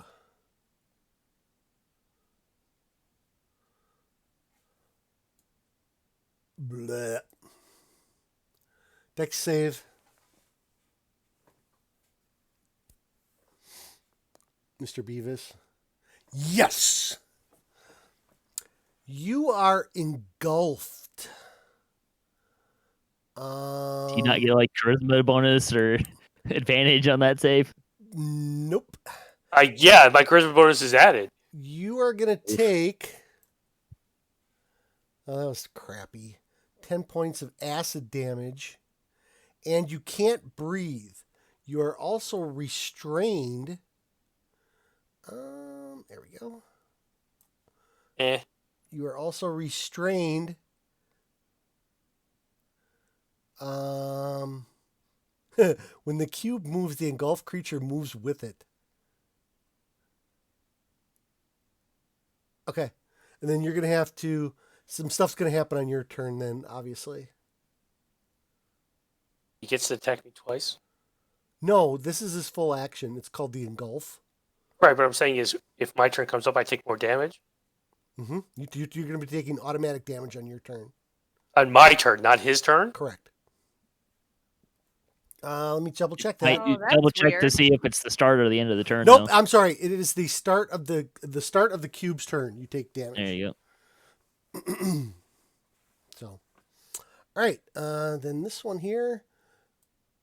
I can't see. I can't see.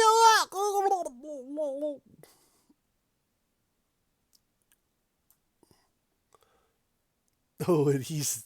And then everything goes quiet. And...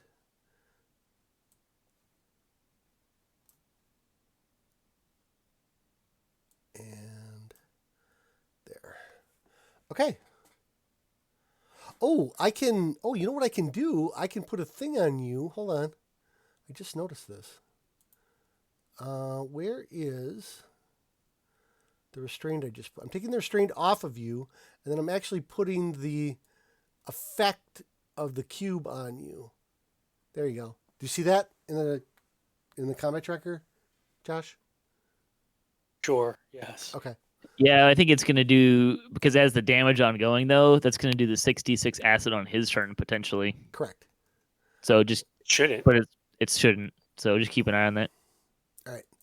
So that is the end of round 3. Top of the order, Jerry.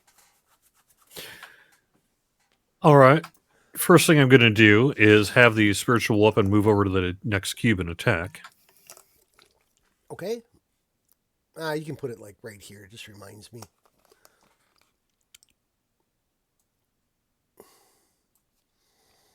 And that is a hit. It is.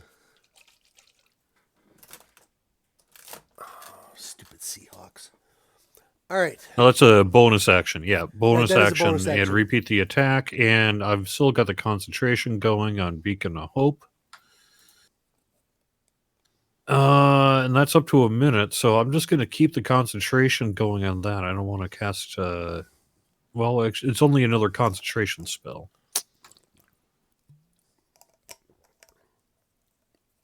Yep. I think you're good, right? Yeah, so I can actually cast Sacred Flame. Because that would be my main action. My bonus action is the attack on Spiritual Weapon. Sure. Yep, go ahead. That is a failure, so you did do damage to him. Nice. All right, 10 points. Nice. Nice. And that is my turn. All right, Utini. Oh, man. I can, like, actually get in range of stuff here. That's exciting. Okay, well, I'm gonna move over yonder to that cube, and along the way, I'm gonna pull out my my warhammer. Okay.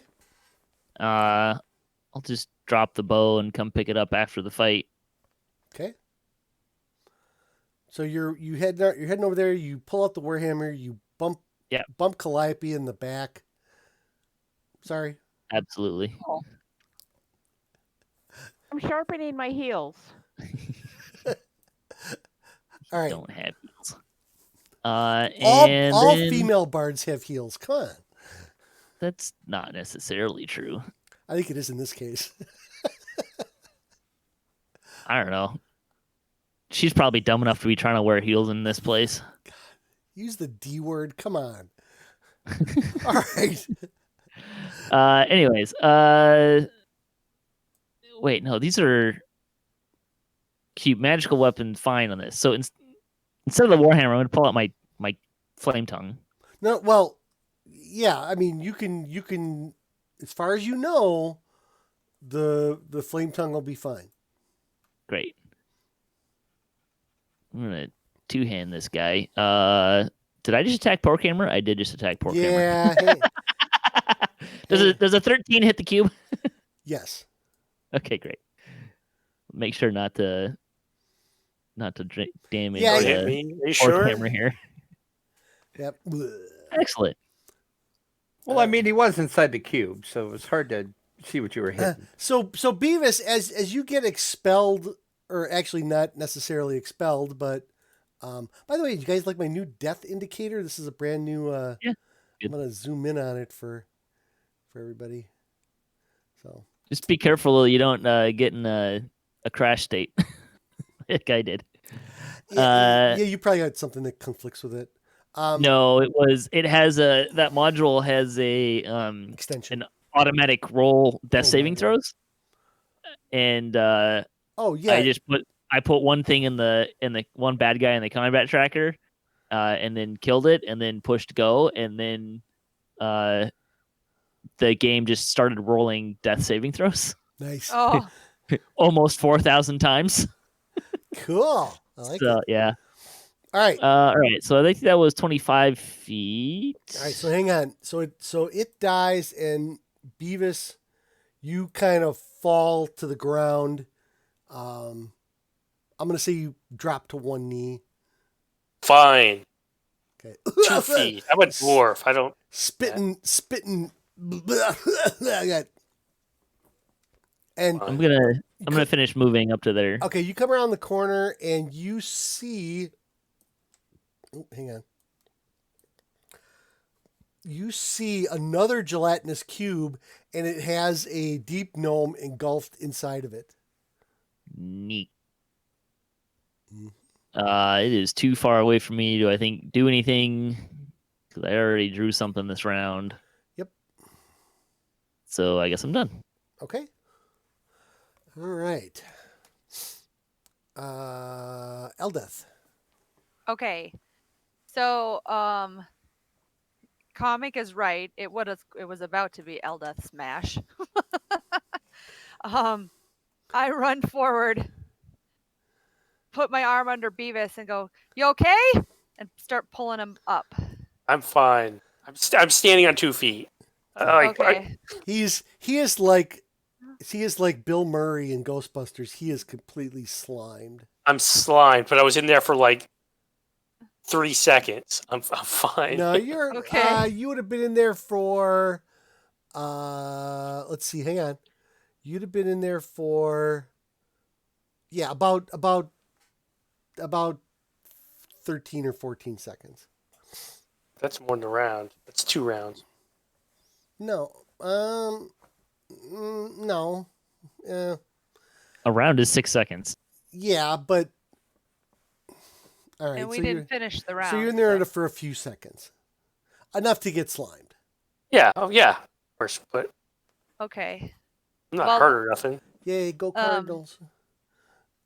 Okay. I think that's the end of my turn, though, because I did take an action to help help him stand up. Sure. And you look over your shoulder where by Utini, and you see that there's another cube up there. Yeah, and I say thank you, Utini, and then that's the end of my round. Okay. Drac? All right. 5, 10, 15, 20, 25, 30. I guess I'm just going to move up. As far as I can go, though. I guess since I'm not going to attack, I could double move so I could get out of somebody's way.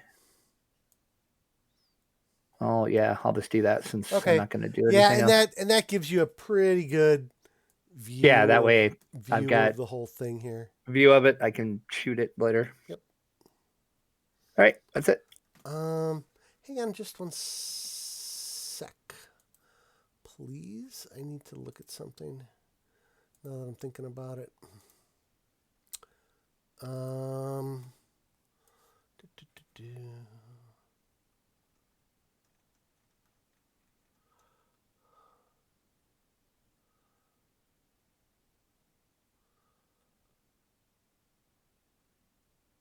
Interesting. I did not think this map through very well. Hold on a second here.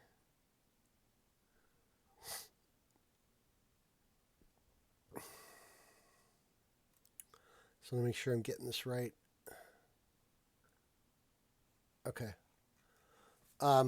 So Drac, from that angle, you can see that there's another one of these melted door cave-ins over here, like Utini saw before, that has blocked that passage completely.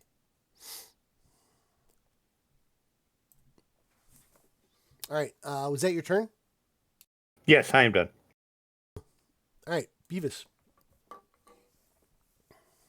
I'm charging that cube. 25 foot of movement. Okay. And I'm going to swing. Alrighty.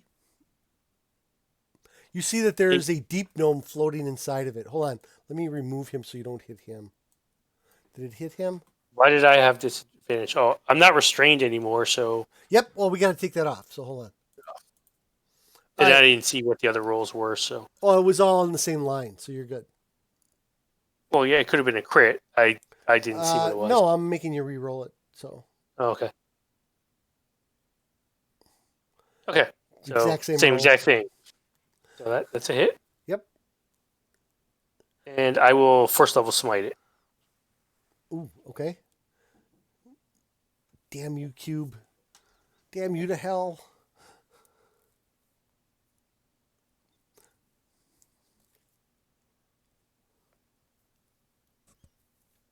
Alrighty. And let me mark off the spell slot, and I'm on the backswing. Hiya, hiya. No, I have actual combat style, not that. And I'll smite it again. Why the hell not? How many of those you get First a level. day? Spell slots. Oh. Okay. There you go. That's hurting. You definitely, hurting, but definitely not carved it up dead, a little bit. though. Nope. All right. Okay. Calliope. Okay. I have the combat tracker over my map. I'm going to... Can I move here? Let me see. Sure. You got the movement to move there. You can. Let me see here. 5, 10, 15, 20, 25, 30. Yep. And if I want to aim a scorching ray at that gelatinous cube, do I have to worry about hitting Beavis? No. Okay. Then I am going to do my scorching ray again. Hey, Jerry, what you playing? Since that snuck through on the stream. Yep, I'm currently farming a little bit of the simulator game while I'm waiting for my turn. All right, go ahead. Go ahead, Calliope. That is a hit.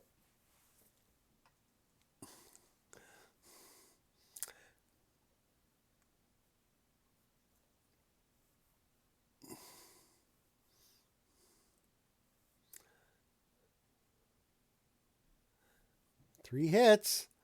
Boxcars steals Beavis's kill. Damn it. Oh, really by the way, somebody who stole your "I'm helping" on one of our other streams. I won't say who it was. If you're saying me, I've said that for a long time too, just not as often as Calliope says it. will we? Yeah, but when you Exactly. but hold on. Exactly. But hold on. When you purposely do it in Even's voice, though, that's that's when it's not kosher. Okay. Imitation is the sincerest form of flattery. Okay. So as you scorching ray that, a deep gnome drops out of the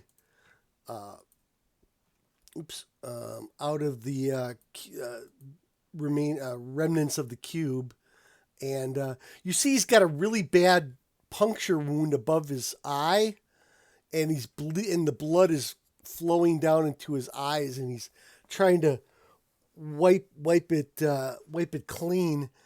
Looks like he might have accidentally hit himself with his own weapon, and excuse me, and he kind of looks up and he goes, "You're not a gnome. Who are you?" You're so smart. We're here to rescue you and anyone else that needs help. Oh, let's see here. I make a side comment to Beavis. Does he want us to put him back in the cube because we're not gnomes? Yeah, we can find another cube to put him back in.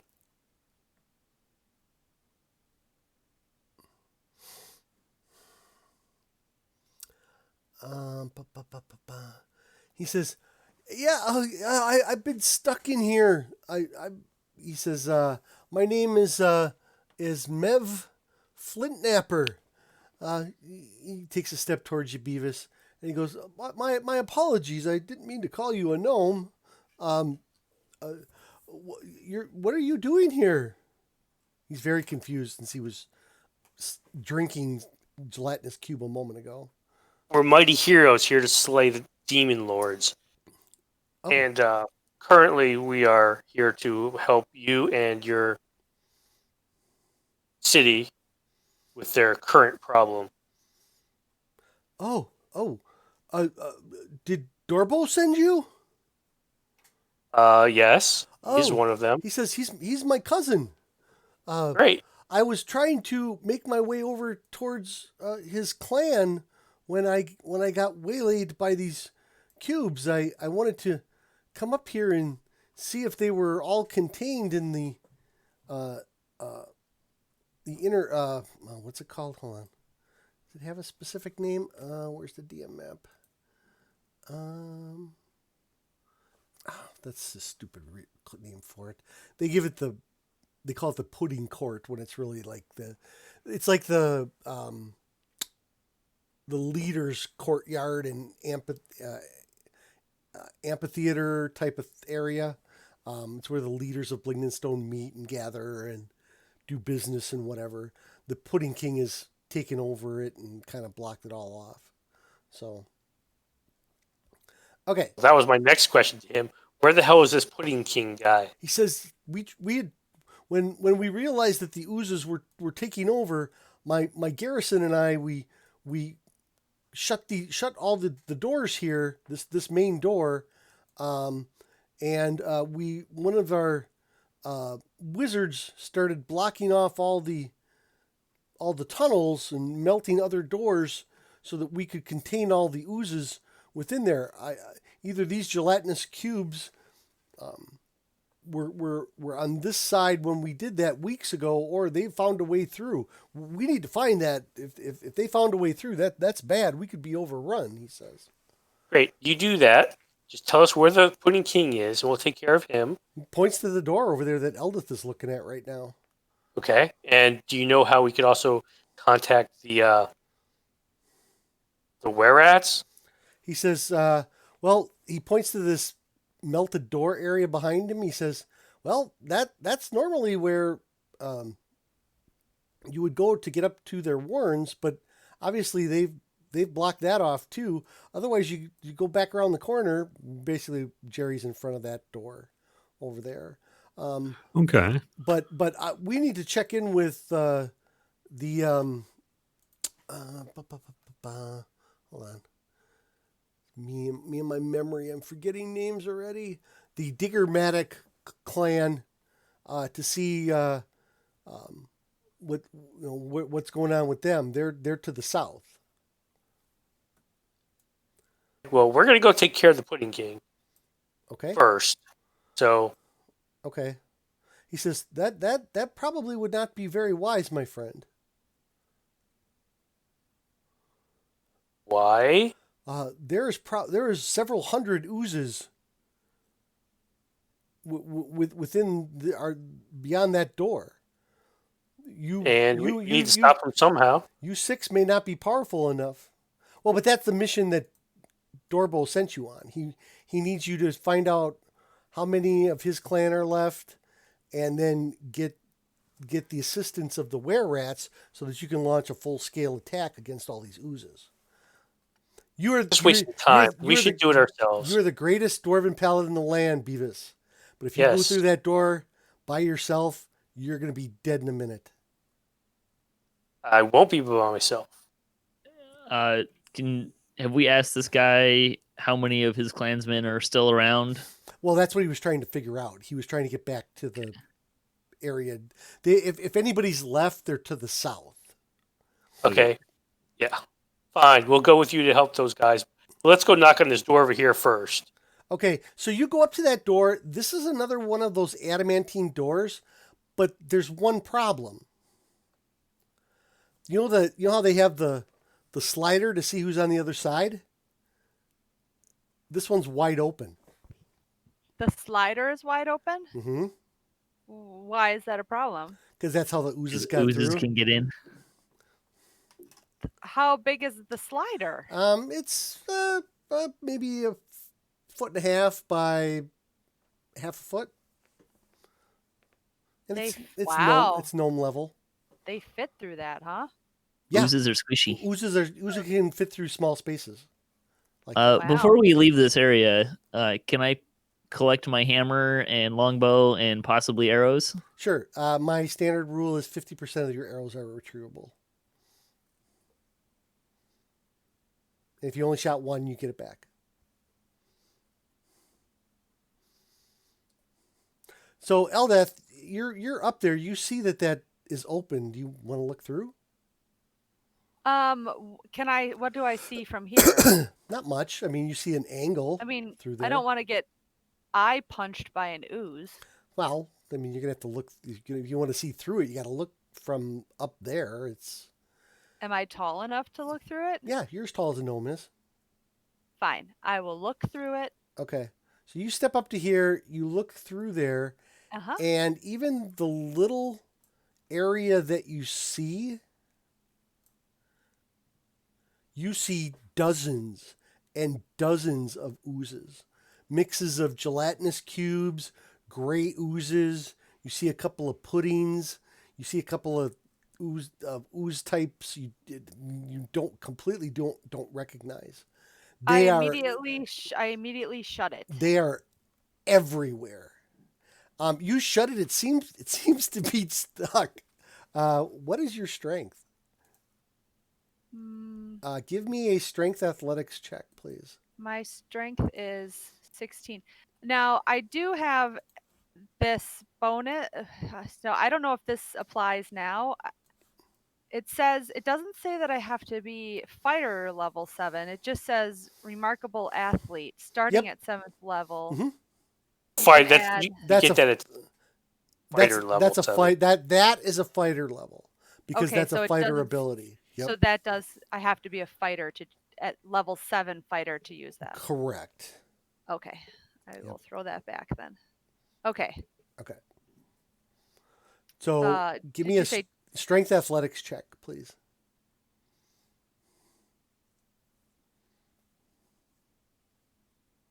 Oh, you want me to send it to you? Oh, there you go. Okay, so the oozes coming through it kind of corroded it a little bit, but you're boom.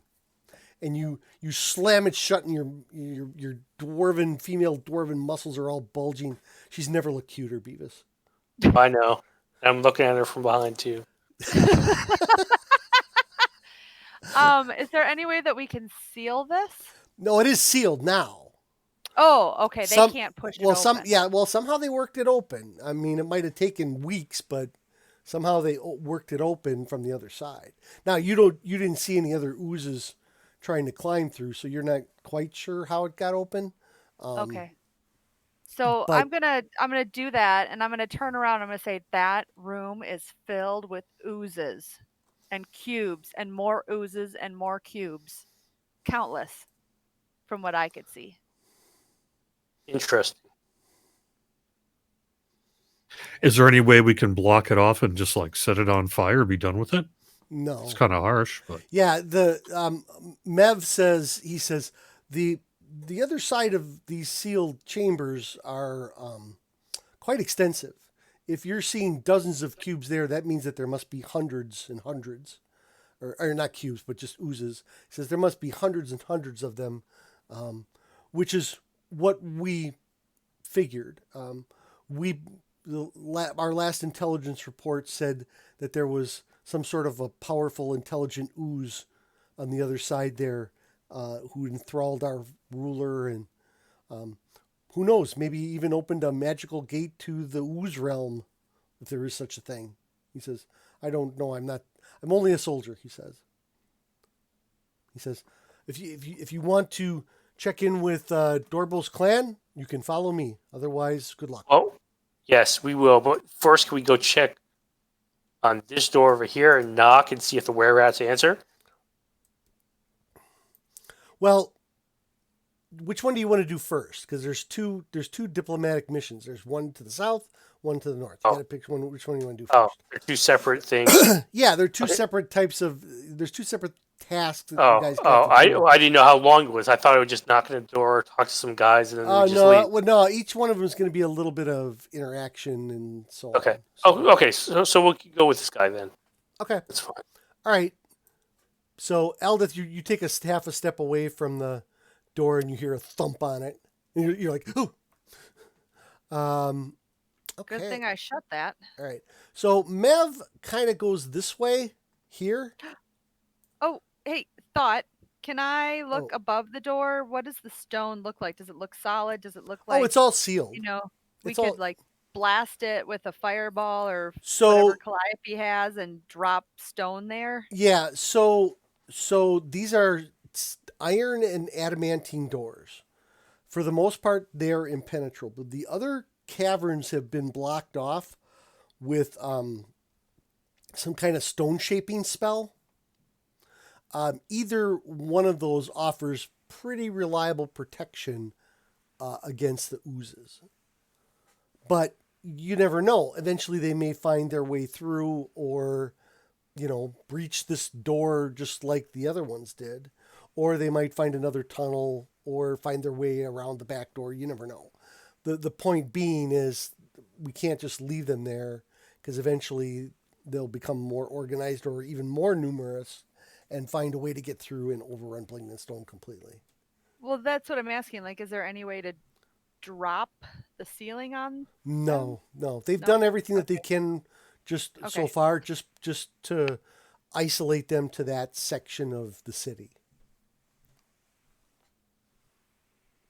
And by the way, some of these buildings per se, they're not necessarily like single level. They could lead to other caverns and stuff like that. The city is much bigger than it will appear eventually once I unmask the whole map. Much like the Neverlight Grove, there's different levels and such of it, but this is the primary area. There are personal chambers but a lot of these caverns that you see kind of go in there and they're a whole nother cave complex. You're just not seeing that on the map. It would just be too much to grid out for no reason at all. So just so we're clear on that. Okay. Did anybody else have any questions? I'm going to follow the dude. Okay. Yeah, we'll just follow him. All right. So, he goes south and comes into an area down here. I'm just gonna and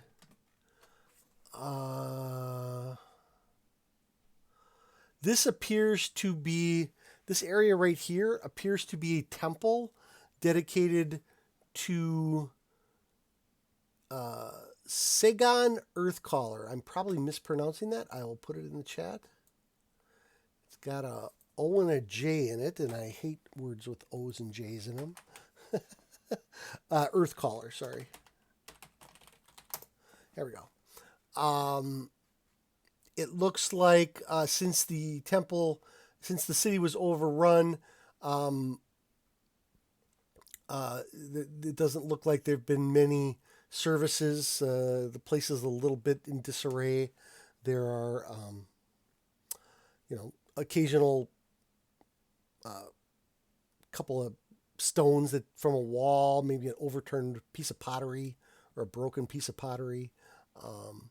It's definitely people definitely haven't been in here in a while. Mev will I want to call him Merv. Mev will kind of explain that and say, come, we have a little bit further to go here, and he moves you forward up to here. Let me zoom out here so I can get my... And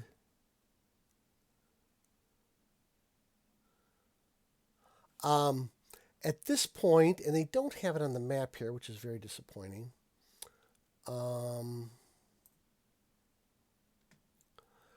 There is, and I'm just going to draw it with a little line. Come on. Yeah, boy. So over the holidays, guys, I might move this game to Unity,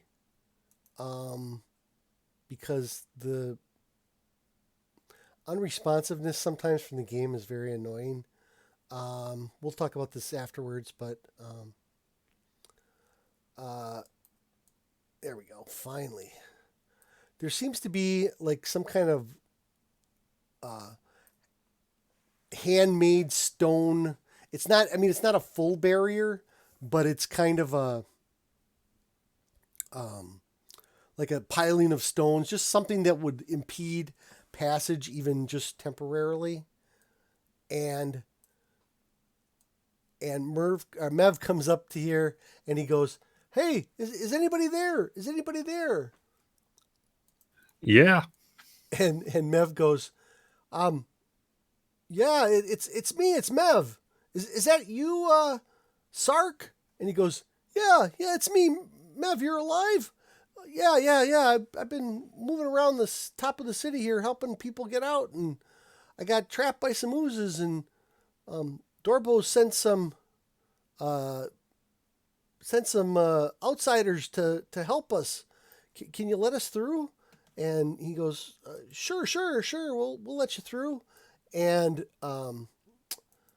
he pulls up the oh, that's not what I want.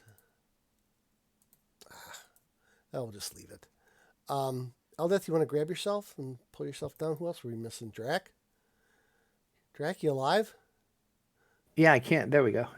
I must have been lagging. Okay. Yeah, I was lagging there for a minute. Yeah, I was trying to pull myself down, but I wasn't moving. So he, oops, dang it. See, now I went from drawing and I got to re-enter mask mode now. Okay. So he pulls you down into an area down here, and you see what looks like another group of deep gnome guardsmen, and you see he's got the same token too. Again, they all look alike to you guys. He says, Sark, it's good to see you. He goes, "Yeah, you too, Mev. Who are your friends?" And you guys also see, oh shoot, they have a generic token. Hold on, I got to see if I got a token for these guys because it would be cool. There we go. You see, Beavis, you come down, and Eldeth, you are elated to see 4 cave badgers. Cave badgers. Cave badgers. Alive? Yeah, they're like guard dogs. Well, hello, guys. You come over Did here. Who's a good badger? Who's a good badger? And this one over here rolls up on his tummy. Oh, he scratches his tummy. I love it. Let's see here. He says, so you hear the conversation. You guys can move yourselves down here too, between Mev and Sark. He's like, yeah, it looks like the barricades are holding, but we had to abandon the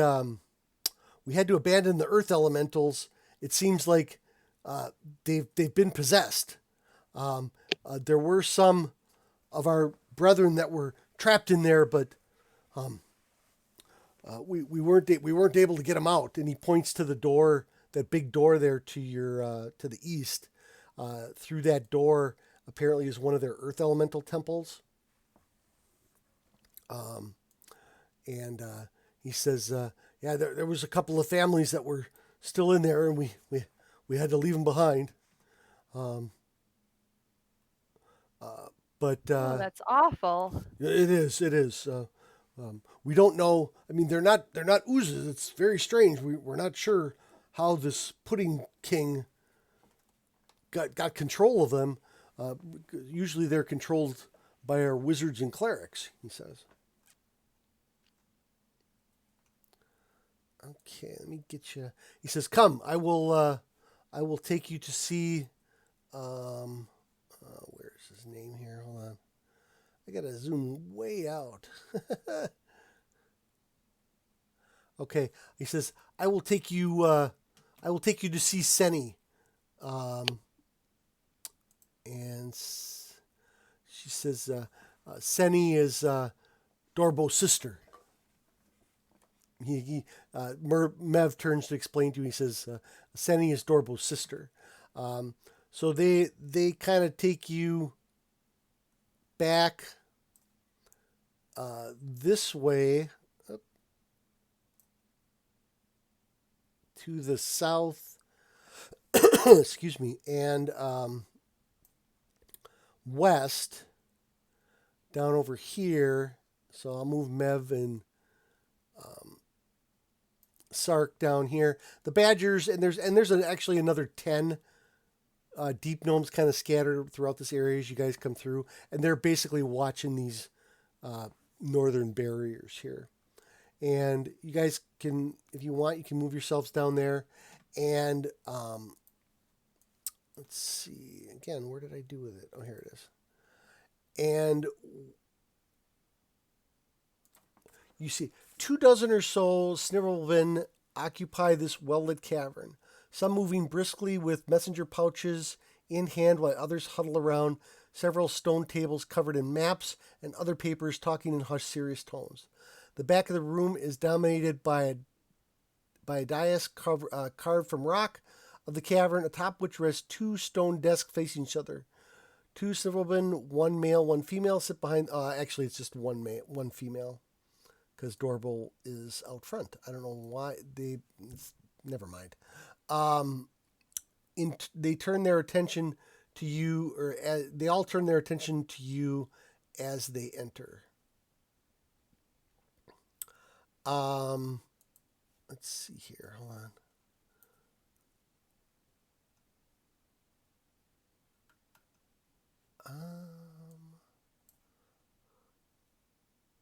Okay, we'll address that in a second. All right. So if you guys want to move yourselves down over here, I don't necessarily have a token for them.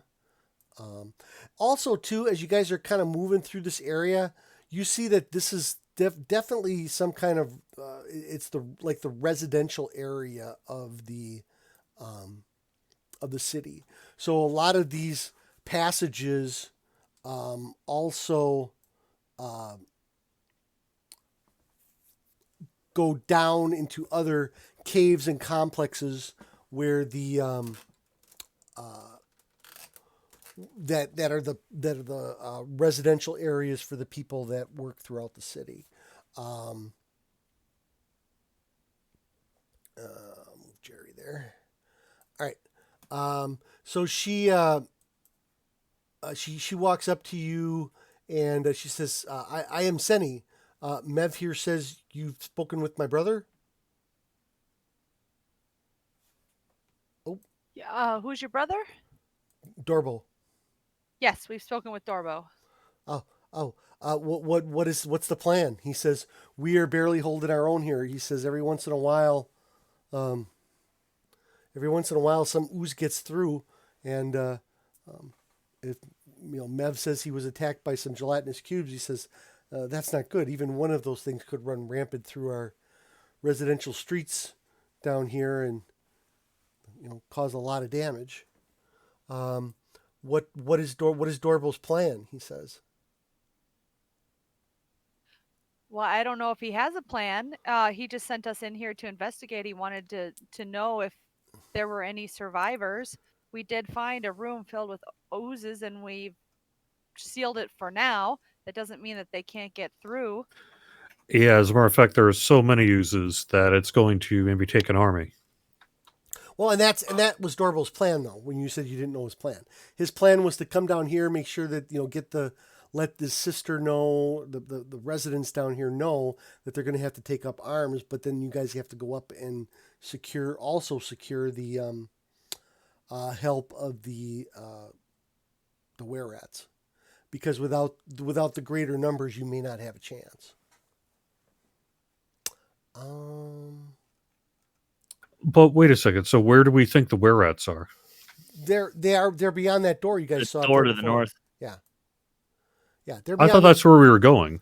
No, there's no that. No, we went up there, right? Yeah. So okay. Yeah, but you guys met Mev and you decided to come down here really quick instead. Well, they told us to come down there, right? Well, Mev said, "Here, let's check in with these guys first, because these are technically." Oh, that's the plan I was referring to then. Yes. Sorry, I got them mixed up. No, that's fine.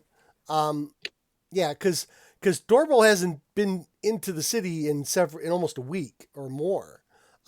He's not sure who's all alive down here. He's been trying to gather. I just unmasked a bunch of other areas over here. Yeah, so he wasn't sure how many of his clan was left in this area. So Seni says, she says, well, we have probably about 30 warriors and probably another 30 that could take up weapons and help defend their home. So total, you have about 60 warriors, which is good. Like I said, Dorbo wasn't sure how many were left down here to help. I mean, if there was nobody here and the were-rats didn't want to help, then him and the few men that he has would have abandoned the city, because there's no way that they could defeat all those oozes.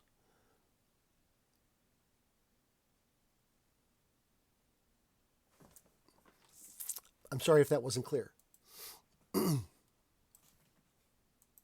No, I guess it's okay. Okay.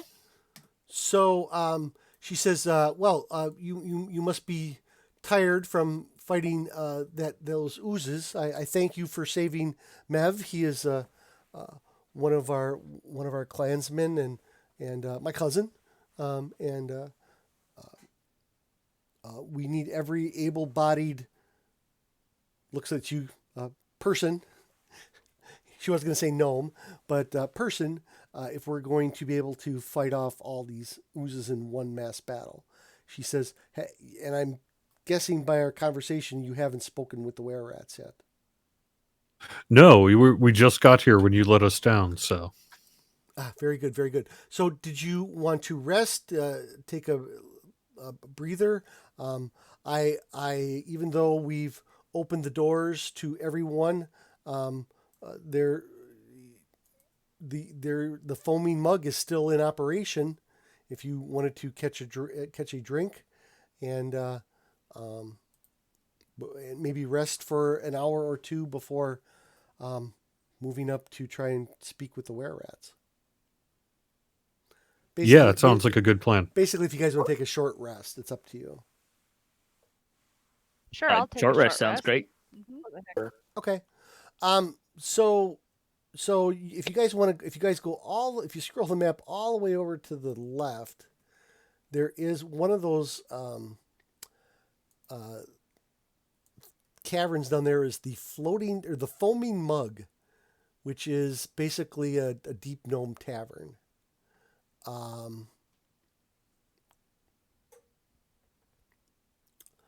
And what? So you're gonna get up there? You can rest on the floor over here for an hour. What do you want to do? No, we're getting a drink. Okay. Absolutely. All right. Cool. So Mev says, "Thank you, my friends." He says, "I will try to make my way back to Dorbo and let him know what's going on down here and what we've discovered, and we will try and find you. Excuse me. We'll try and find you after you have spoken with the were-rats." And he says, good luck with them. And he will leave. And Sark says, I have to get back to the front lines, milady. I will see you shortly. And he leaves and goes back up here.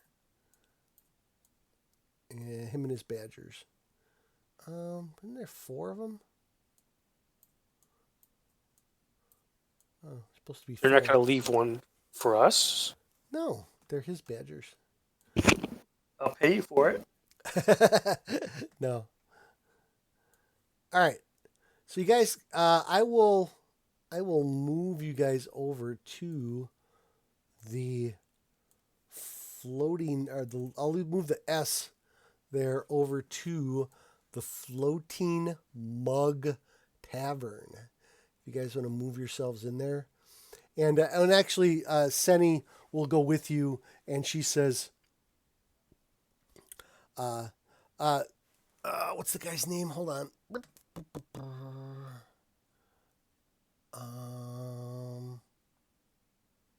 Did they not name the bartender? They call him the bartender. Oh boy. All right. So his name is Hawkstone. Hawkstone the bartender. And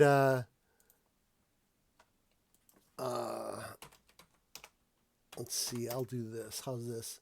We'll put a big hawk here, so I remember. So it comes down into a cavern that's maybe 3 or even 4 times this size. You see a little bit of fungus luminescence in here. It has a very cozy tavern-ish feel. And Senny goes, Hawk, please, give these fine surface dwellers and dwarves whatever you have. And on the house, he says, they wish to rest for a couple of hours before going to speak with the were-rats. And you notice that there's a few other people down here. In fact, hang on a second here.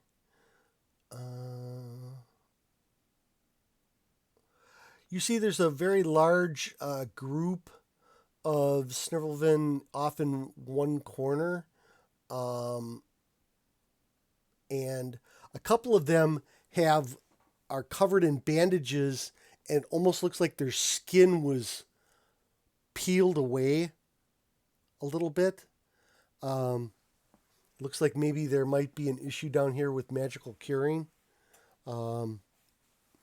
He looks pretty injured. You also see a dwarf.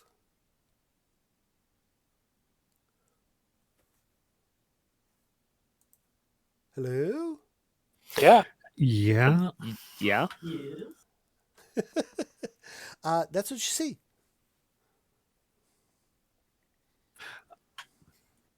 Well, I mean, I guess, is there anyone... I mean, is this a kind of place for small talk? Sure.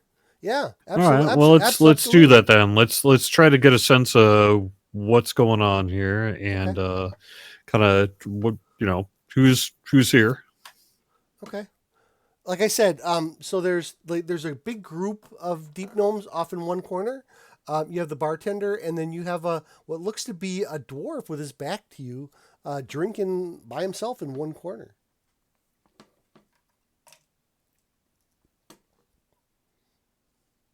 So we're taking a short rest, correct? Yeah. Well, once you guys are done role playing here for a minute or two, then we'll initiate the short rest. Well, I mean, there's people who are injured, so Oh. do we have the ability to heal them? But then It's only Beavis. Oh, you mean the other people? She means the NPCs. Oh, okay. Yes. Well, then you would have to take a long rest. If you burn spells, then you're going to have to take a long rest, which you can do. We don't need to. We're fine.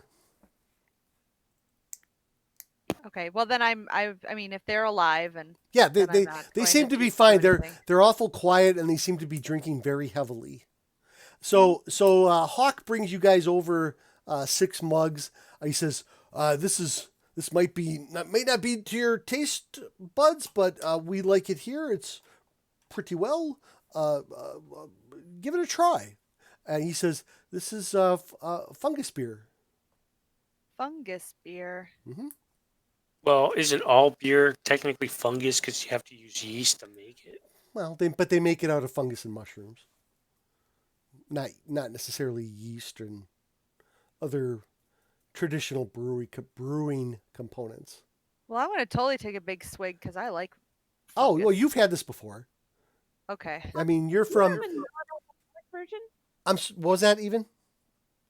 Non-alcoholic version for Calliope? I'm sorry, milady. Non-alcoholic? I'm just gonna push Calliope aside and say, "I'll take one." Okay. Yes. Okay. Hold on. Let me explain to the guy what non-alcoholic means. And I whisper in his ear, "Just bring her a regular one and tell her it's non-alcoholic." He says, "I'm sorry, my dwarven. Actually, there is no word in dwarven for non-alcoholic."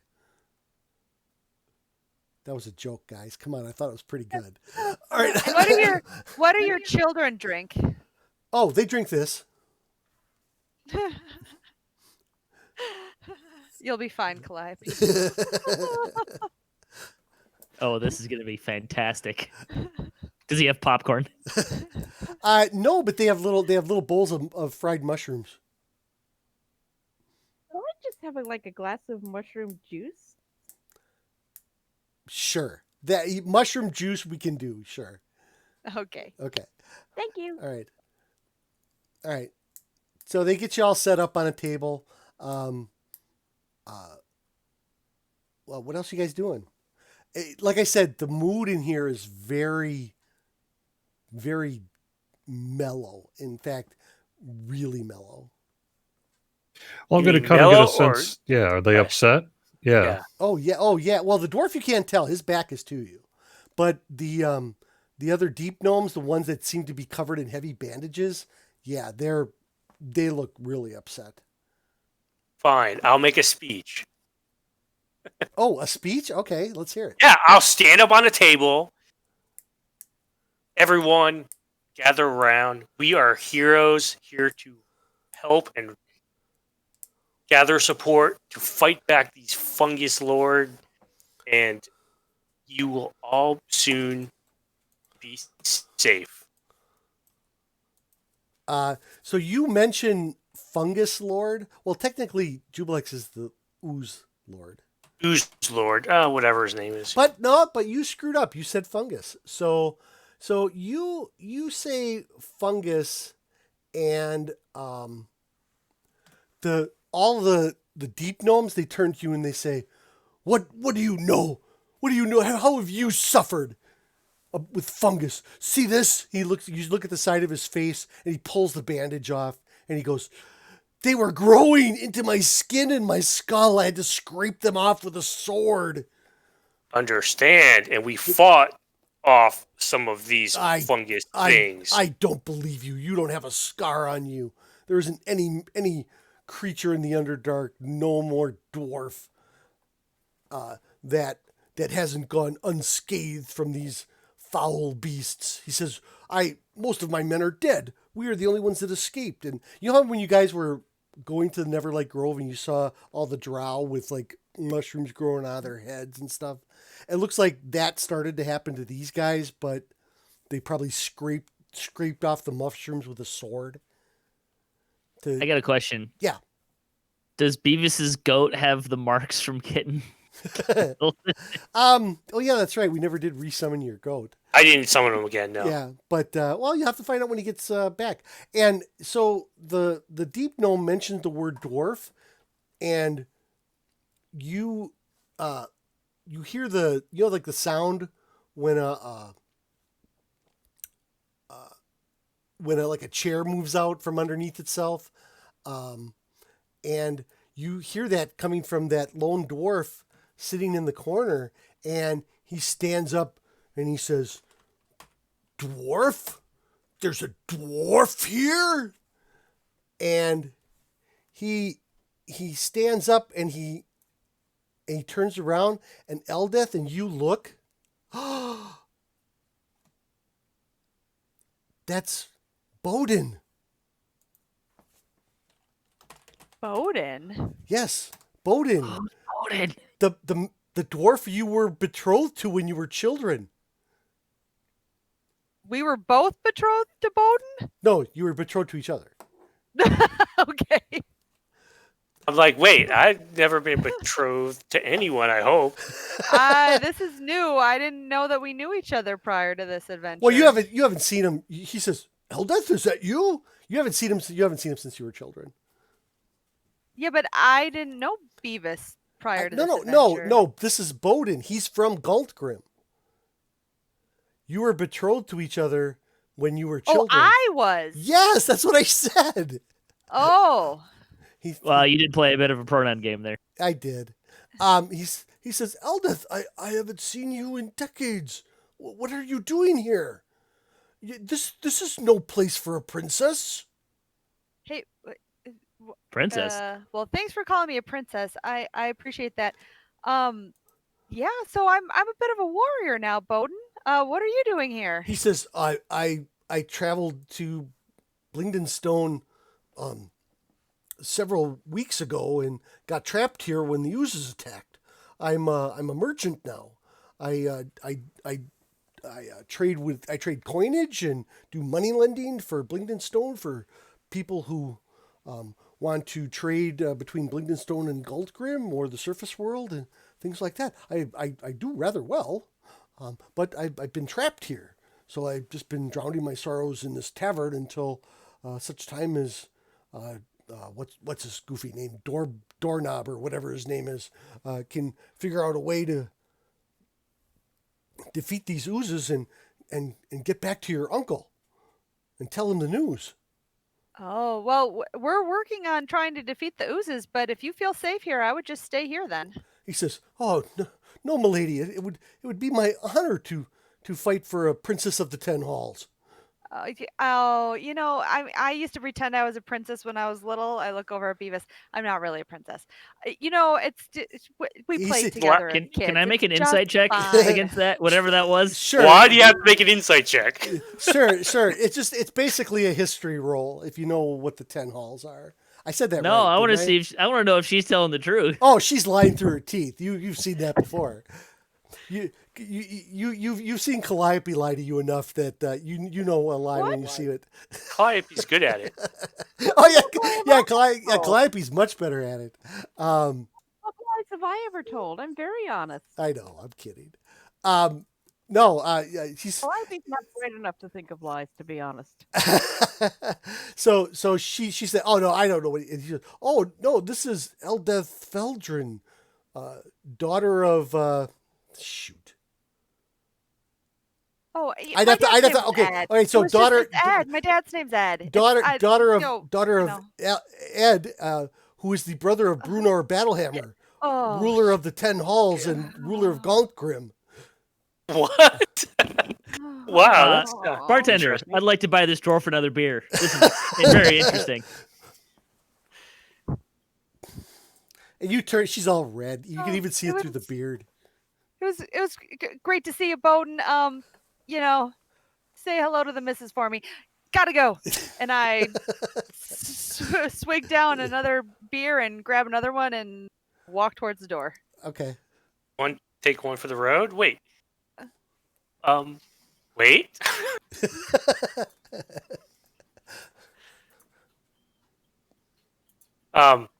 You wait, Eldeth? Uh, So you head for I just have to get outside. I just walk outside and find a place to sit down and drink my beer. Okay. So you walk out here, you sit down, and you drink your beer. Okay. Mm-hmm. Okay, fine. All right. Well, I want to continue talking to these people. Okay. We are wandering the Underdark, fighting off the minions of these demon lords, gathering support and strength, building armies to fight them back. Mm-hmm. Yep. Yeah, that's what we're doing. Oh, you say that to the Yeah, to to the crowd, to everyone who's here. Well, Yeah, it's only the one guy in his in what's left of his mining company. Oh, I thought but you he's- said there was a whole bunch of other people Well, in here. no, that is a lot. That's like 10 guys. Oh, okay. Yeah, and Well, then while Beavis is doing this, can I get another beer and finish my beer, get 2 beers, and go out? And I'm just gonna hand Eldeth a beer and then sit next door. okay. You do it. I was going to go out and just sit down next to her, pat her on the shoulder, and say, you know, it's cool if you're a princess, and it's cool if you're not. Okay. Thanks, you guys. see your I friends come appreciate out it. and try to lay some condolences or best wishes upon you. Drac, you're awful quiet. Yeah, I'll walk out there and I'll go, where's your tiara? Ooh, do you have a tiara? Can I borrow it? Another inside joke. Please see my other D&D night game. Well, so well, I don't know if he's a captain, but the leader of the miners, he comes up to you, Beavis, and he says, "You're really here to help defeat the demon lords and push back the slime and all that you said?" I'm Morden's hammer. We are here to help and defeat these demon lords. He turns to the And I'll raise my holy sword up in the air, Ooh, and make a okay. big show of it, Okay. and make the aura pop out and all that stuff. Okay. Yeah, he definitely they definitely, their spirits actually give me a what's a good I'm going to say performance, but let me look. I think performance is fantastic choice. Yes, I think No, persuasion. I'm no, I'm this not is acting. performance, man. I like performance too. actually I am not acting. no, actually dude. It doesn't need to be. Speech is performance, well, man. Hold on. Actually, you have Whatever. persuasion is one of your skills. So Yeah, that's why I said Yeah. persuasion, because I'm proficient in it. yep. I'm just not proficient in performance. No. I have a charisma. Make him do a persuasion check, and if he passes that, do a performance with advantage. Nah, I'll just make it. I don't want to get that complicated. Just make him do a persuasion. That sounds good enough. Advantage because I'm awesome. No, I want to see a good roll here. Ah, yes, that would be a natural 20. Good timing. Yeah, they're like, all right, we'll fight for you. Maybe if we can get a little healing. Yeah, no problem. Oh, yeah, okay. yeah. I mean, some of these guys have like the whole sides of their faces scraped off with swords. Just to get. We'll definitely take some. Yeah, we will. Go talk to the were-rats, and we'll come back, and we'll make sure you're okay. Oh, you're going to talk to the were-rats? He says. Yeah. He's. Hang on. There's a piece of information about them. He says. Where is it? He says, yes, the were-rats. Most people don't like the were-rats, but they all. I'll tell you what I know. I actually have a couple of friends that are members of the what was it again? Golden Whisker clan, and he says all the were-rats really want. I mean, they're not the nicest gnomes in Blingdenstone by any stretch of the imagination. All they want is some respect and just to be part of the community. That's all. And then why have they not been able to do that? There's been some bad things said about them. A little bit of I don't want to use the word racism, but it's kind of what it is. Racism. That's what it is. Yes. Well, yeah, but I mean, they're still gnomes. I mean, it's not like they're not gnomes, but yeah, but they're infected by right, by it. right, and some of them are Yeah. born as lycanthropes as well. So it's not just like it's like there was a one that bit another one that bit another one.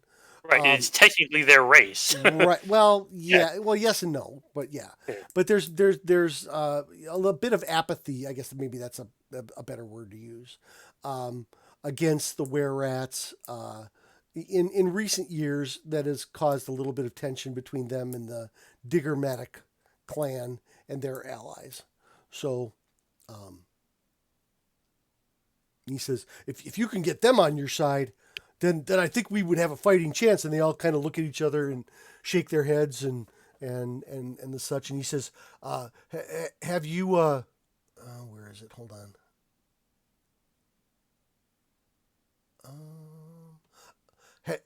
Have you gone to Rockplate yet? I don't know where that Why is. should we? Oh, that's where the earth elementals are. If you could figure out why the earth elementals turned against the gnomes, well, they would be probably your most powerful ally against the oozes. The earth elementals would be? Mm-hmm. Yep, we're definitely that is on our plan. We will be doing that. Oh, okay. I don't know if Dorber said anything. He thinks that the Pudding King is somehow magically charming them, but I don't think that's it. I'm a very heavy. He's a very religious gnome, so he worships the rocks quite a bit. So he spends time in Rockblight, it's called, and I don't think the Earth Elementals would ever do that. He says. So you think they're controlled by someone else? He says, yeah, I think there's something else Yep. going on. Gotcha. But we haven't been allowed to go up there and check it out. He says, there was one of the earth elementals I've known for many years, and there's also a Zorn up there that works with them, and we've heard he's been beguiled as well. A friend Zorn too. So, oh yeah, you guys did meet the Zorn in the Girl in the Well adventure. Yeah, he's our friend. Yep. So Bowden kind of steps over by you, Jerry, and he says, All right. he says, is it always this dramatic with you guys? Well, we've had a lot of drama in our lives. Plus, it sounds like there's a lot going on I don't know why we need to rally your society. It seems like that should be something you should be able to do yourself when faced with potential extinction. Well, I'm not a gnome. I thought the dwarves were also being attacked with these oozes, or is it just the gnomes? No, it's just a gnome. He's the only dwarf. Well, other than Eldeth now and Beavis. Oh, okay. Well, so you're not from around here then? No. He says, no, I traveled here I often travel from Galtgrim to Blingdenstone to do trading and money lending and broker deals between the surface world and things of that nature. And it dawns on you, Jerry, that this guy probably knows how to get to the surface and probably knows how to get to Galtgrim. He might be your ticket out of here if you can get out, if you can help the gnomes repress the Pudding King. Okay. Well, so the thing about this Pudding King, though, is we already know there's a room so full of oozes that it's going to take quite a group of people to take care of it. So what do we do in the meantime? Is there a way to reach the Pudding King without having to get through this other stuff? No. It's all been sealed off. The only way is through that door. I was listening to you guys earlier. The only way through is through that door through the door that the gelatinous cubes came through. There is supposedly other caverns inside by the Were-Rat clan that lead to that area, but they are most also likely sealed and or blocked. So a coordinated attack between the Diggermatic clan and the Were-Rats from different directions with a greater number of forces would be the only way that you guys would be able to take out those oozes and or get through to the Pudding King.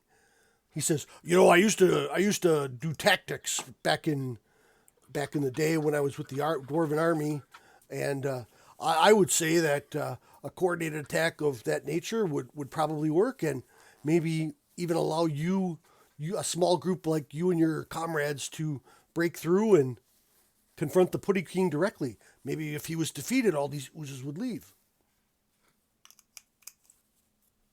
It's the plan. Okay. Yes. I'm sorry, what? That's the plan. Ah.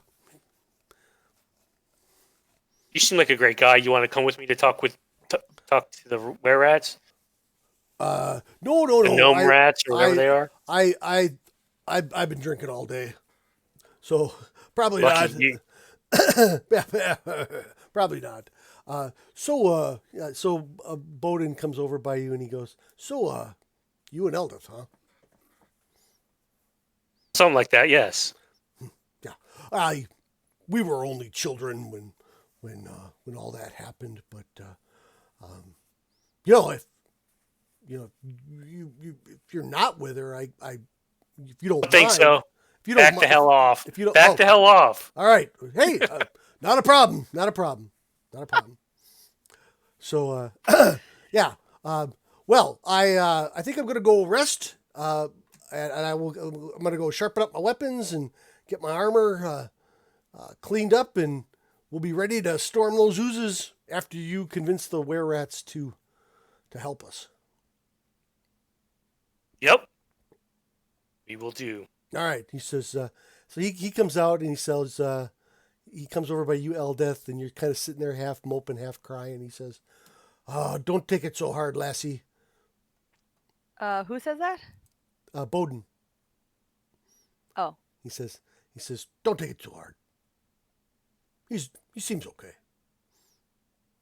He winks. He says, I'll see you later.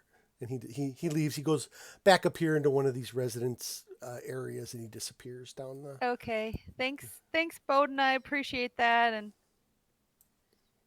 I look at my friends and just explain to them.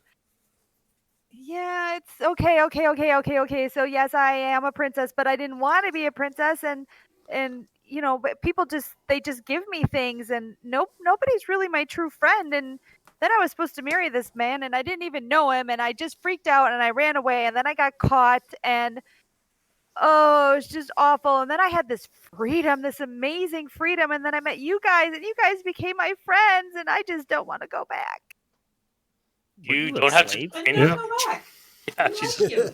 you can do whatever you'd like. You are free. And I don't judge. Well, I do judge, just not you. Maybe like elves and stuff. But Deep breaths, and I Wow. group hug everybody, including Utini. Okay, so here's what I'm going to do. I'm going to apply a short rest to you guys. So you take about an hour. You do I a need short. to spend a hit die. Yep. Well, you're the only one that's injured, so go ahead. Yeah, easily done. And then you guys kind of prep and head over to the Were-Rats, and that is where we're going to end tonight's session, where the next time we play, we will be seeing if Beavis and his wonderful persuasion skills can turn the tide and get the were-rats on their side so you have a better chance against the Pudding King. So that is going to be it for tonight, everyone. So thank you for watching D&D Night on DDOStream. Check out twitch.tv/DDOStream for the official DDOStream calendar to find out about our other D&D Night groups as well as the rest of our DDO streamers. Also, don't forget to check... Oh, we have new DMs every Sunday night, so we have a rotating schedule of Dungeon Masters every Sunday, 7 to 10. And up next, I believe, Patrick, you're going to be having more of the Stormreach group, right? Next week is Rime of the Frost Maiden, damned by Alex. The week after that, I'm going to be starting a new group with the Oracle of War Adventure League storyline. Which is an Eberron-based adventure path. Right. Also, don't forget to check out our sponsor, Fantasy Grounds, at fantasygrounds.com to see how you can get started with your virtual tabletop gaming experience today. You can follow us on Twitter. DDO is at DDO Unlimited. Fantasy Grounds is at Fantasy Grounds 2. You can follow me at Evilbeeker, and you can also check out my YouTube page, Evilbeeker Gaming, where I have a lot of the videos from my other games. Patrick? Patrick from DDOcast. Check us out at DDOcast.com or live on twitch.tv/DDOcast for our weekly news and discussion podcast.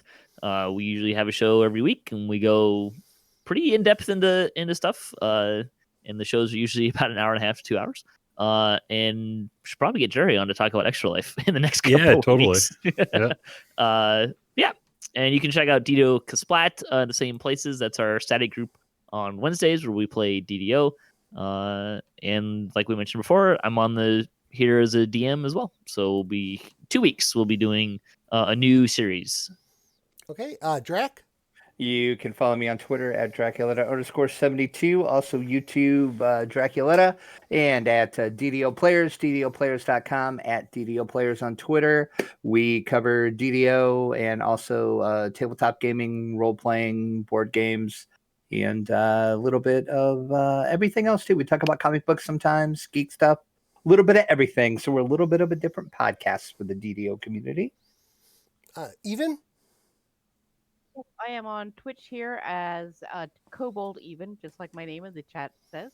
And we stream Kobold Kindergarten on the 2nd and 4th Wednesdays of every month, which means this Wednesday, 9 p.m. Eastern.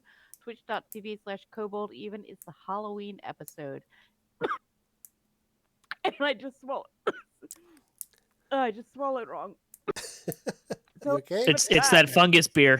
Yeah. It was alcoholic after all. No, she had the mushroom juice, but he slipped a little bit of fungus beer in there with it. I wanted just the juice.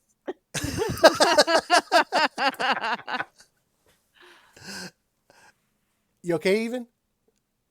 I'm good. Okay. And okay. I'm also on Twitter as Evennote. Okay. Jerry?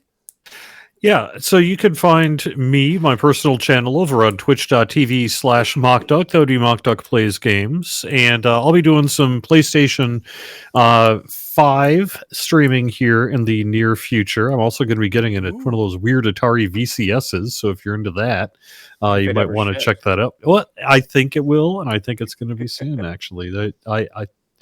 I've heard things, so we'll see. Ooh. Yeah, we'll have to talk with him. Yeah. Anyway, but otherwise, I am the community manager for Standing Stone Games. This is normally a channel for Dungeons and Dragons Online. You can find out more about our free-to-play MMO at DDO.com. Get yourself a free account. You can sign up even without a credit card. And otherwise, thanks for being here. Really appreciate it. You want to plug Feywild? No, that's all right. We've got it all over the place. So, with the holiday season coming up, our schedule for at least my game, since I'm always at the end of the month, might change. We'll have to wait and see.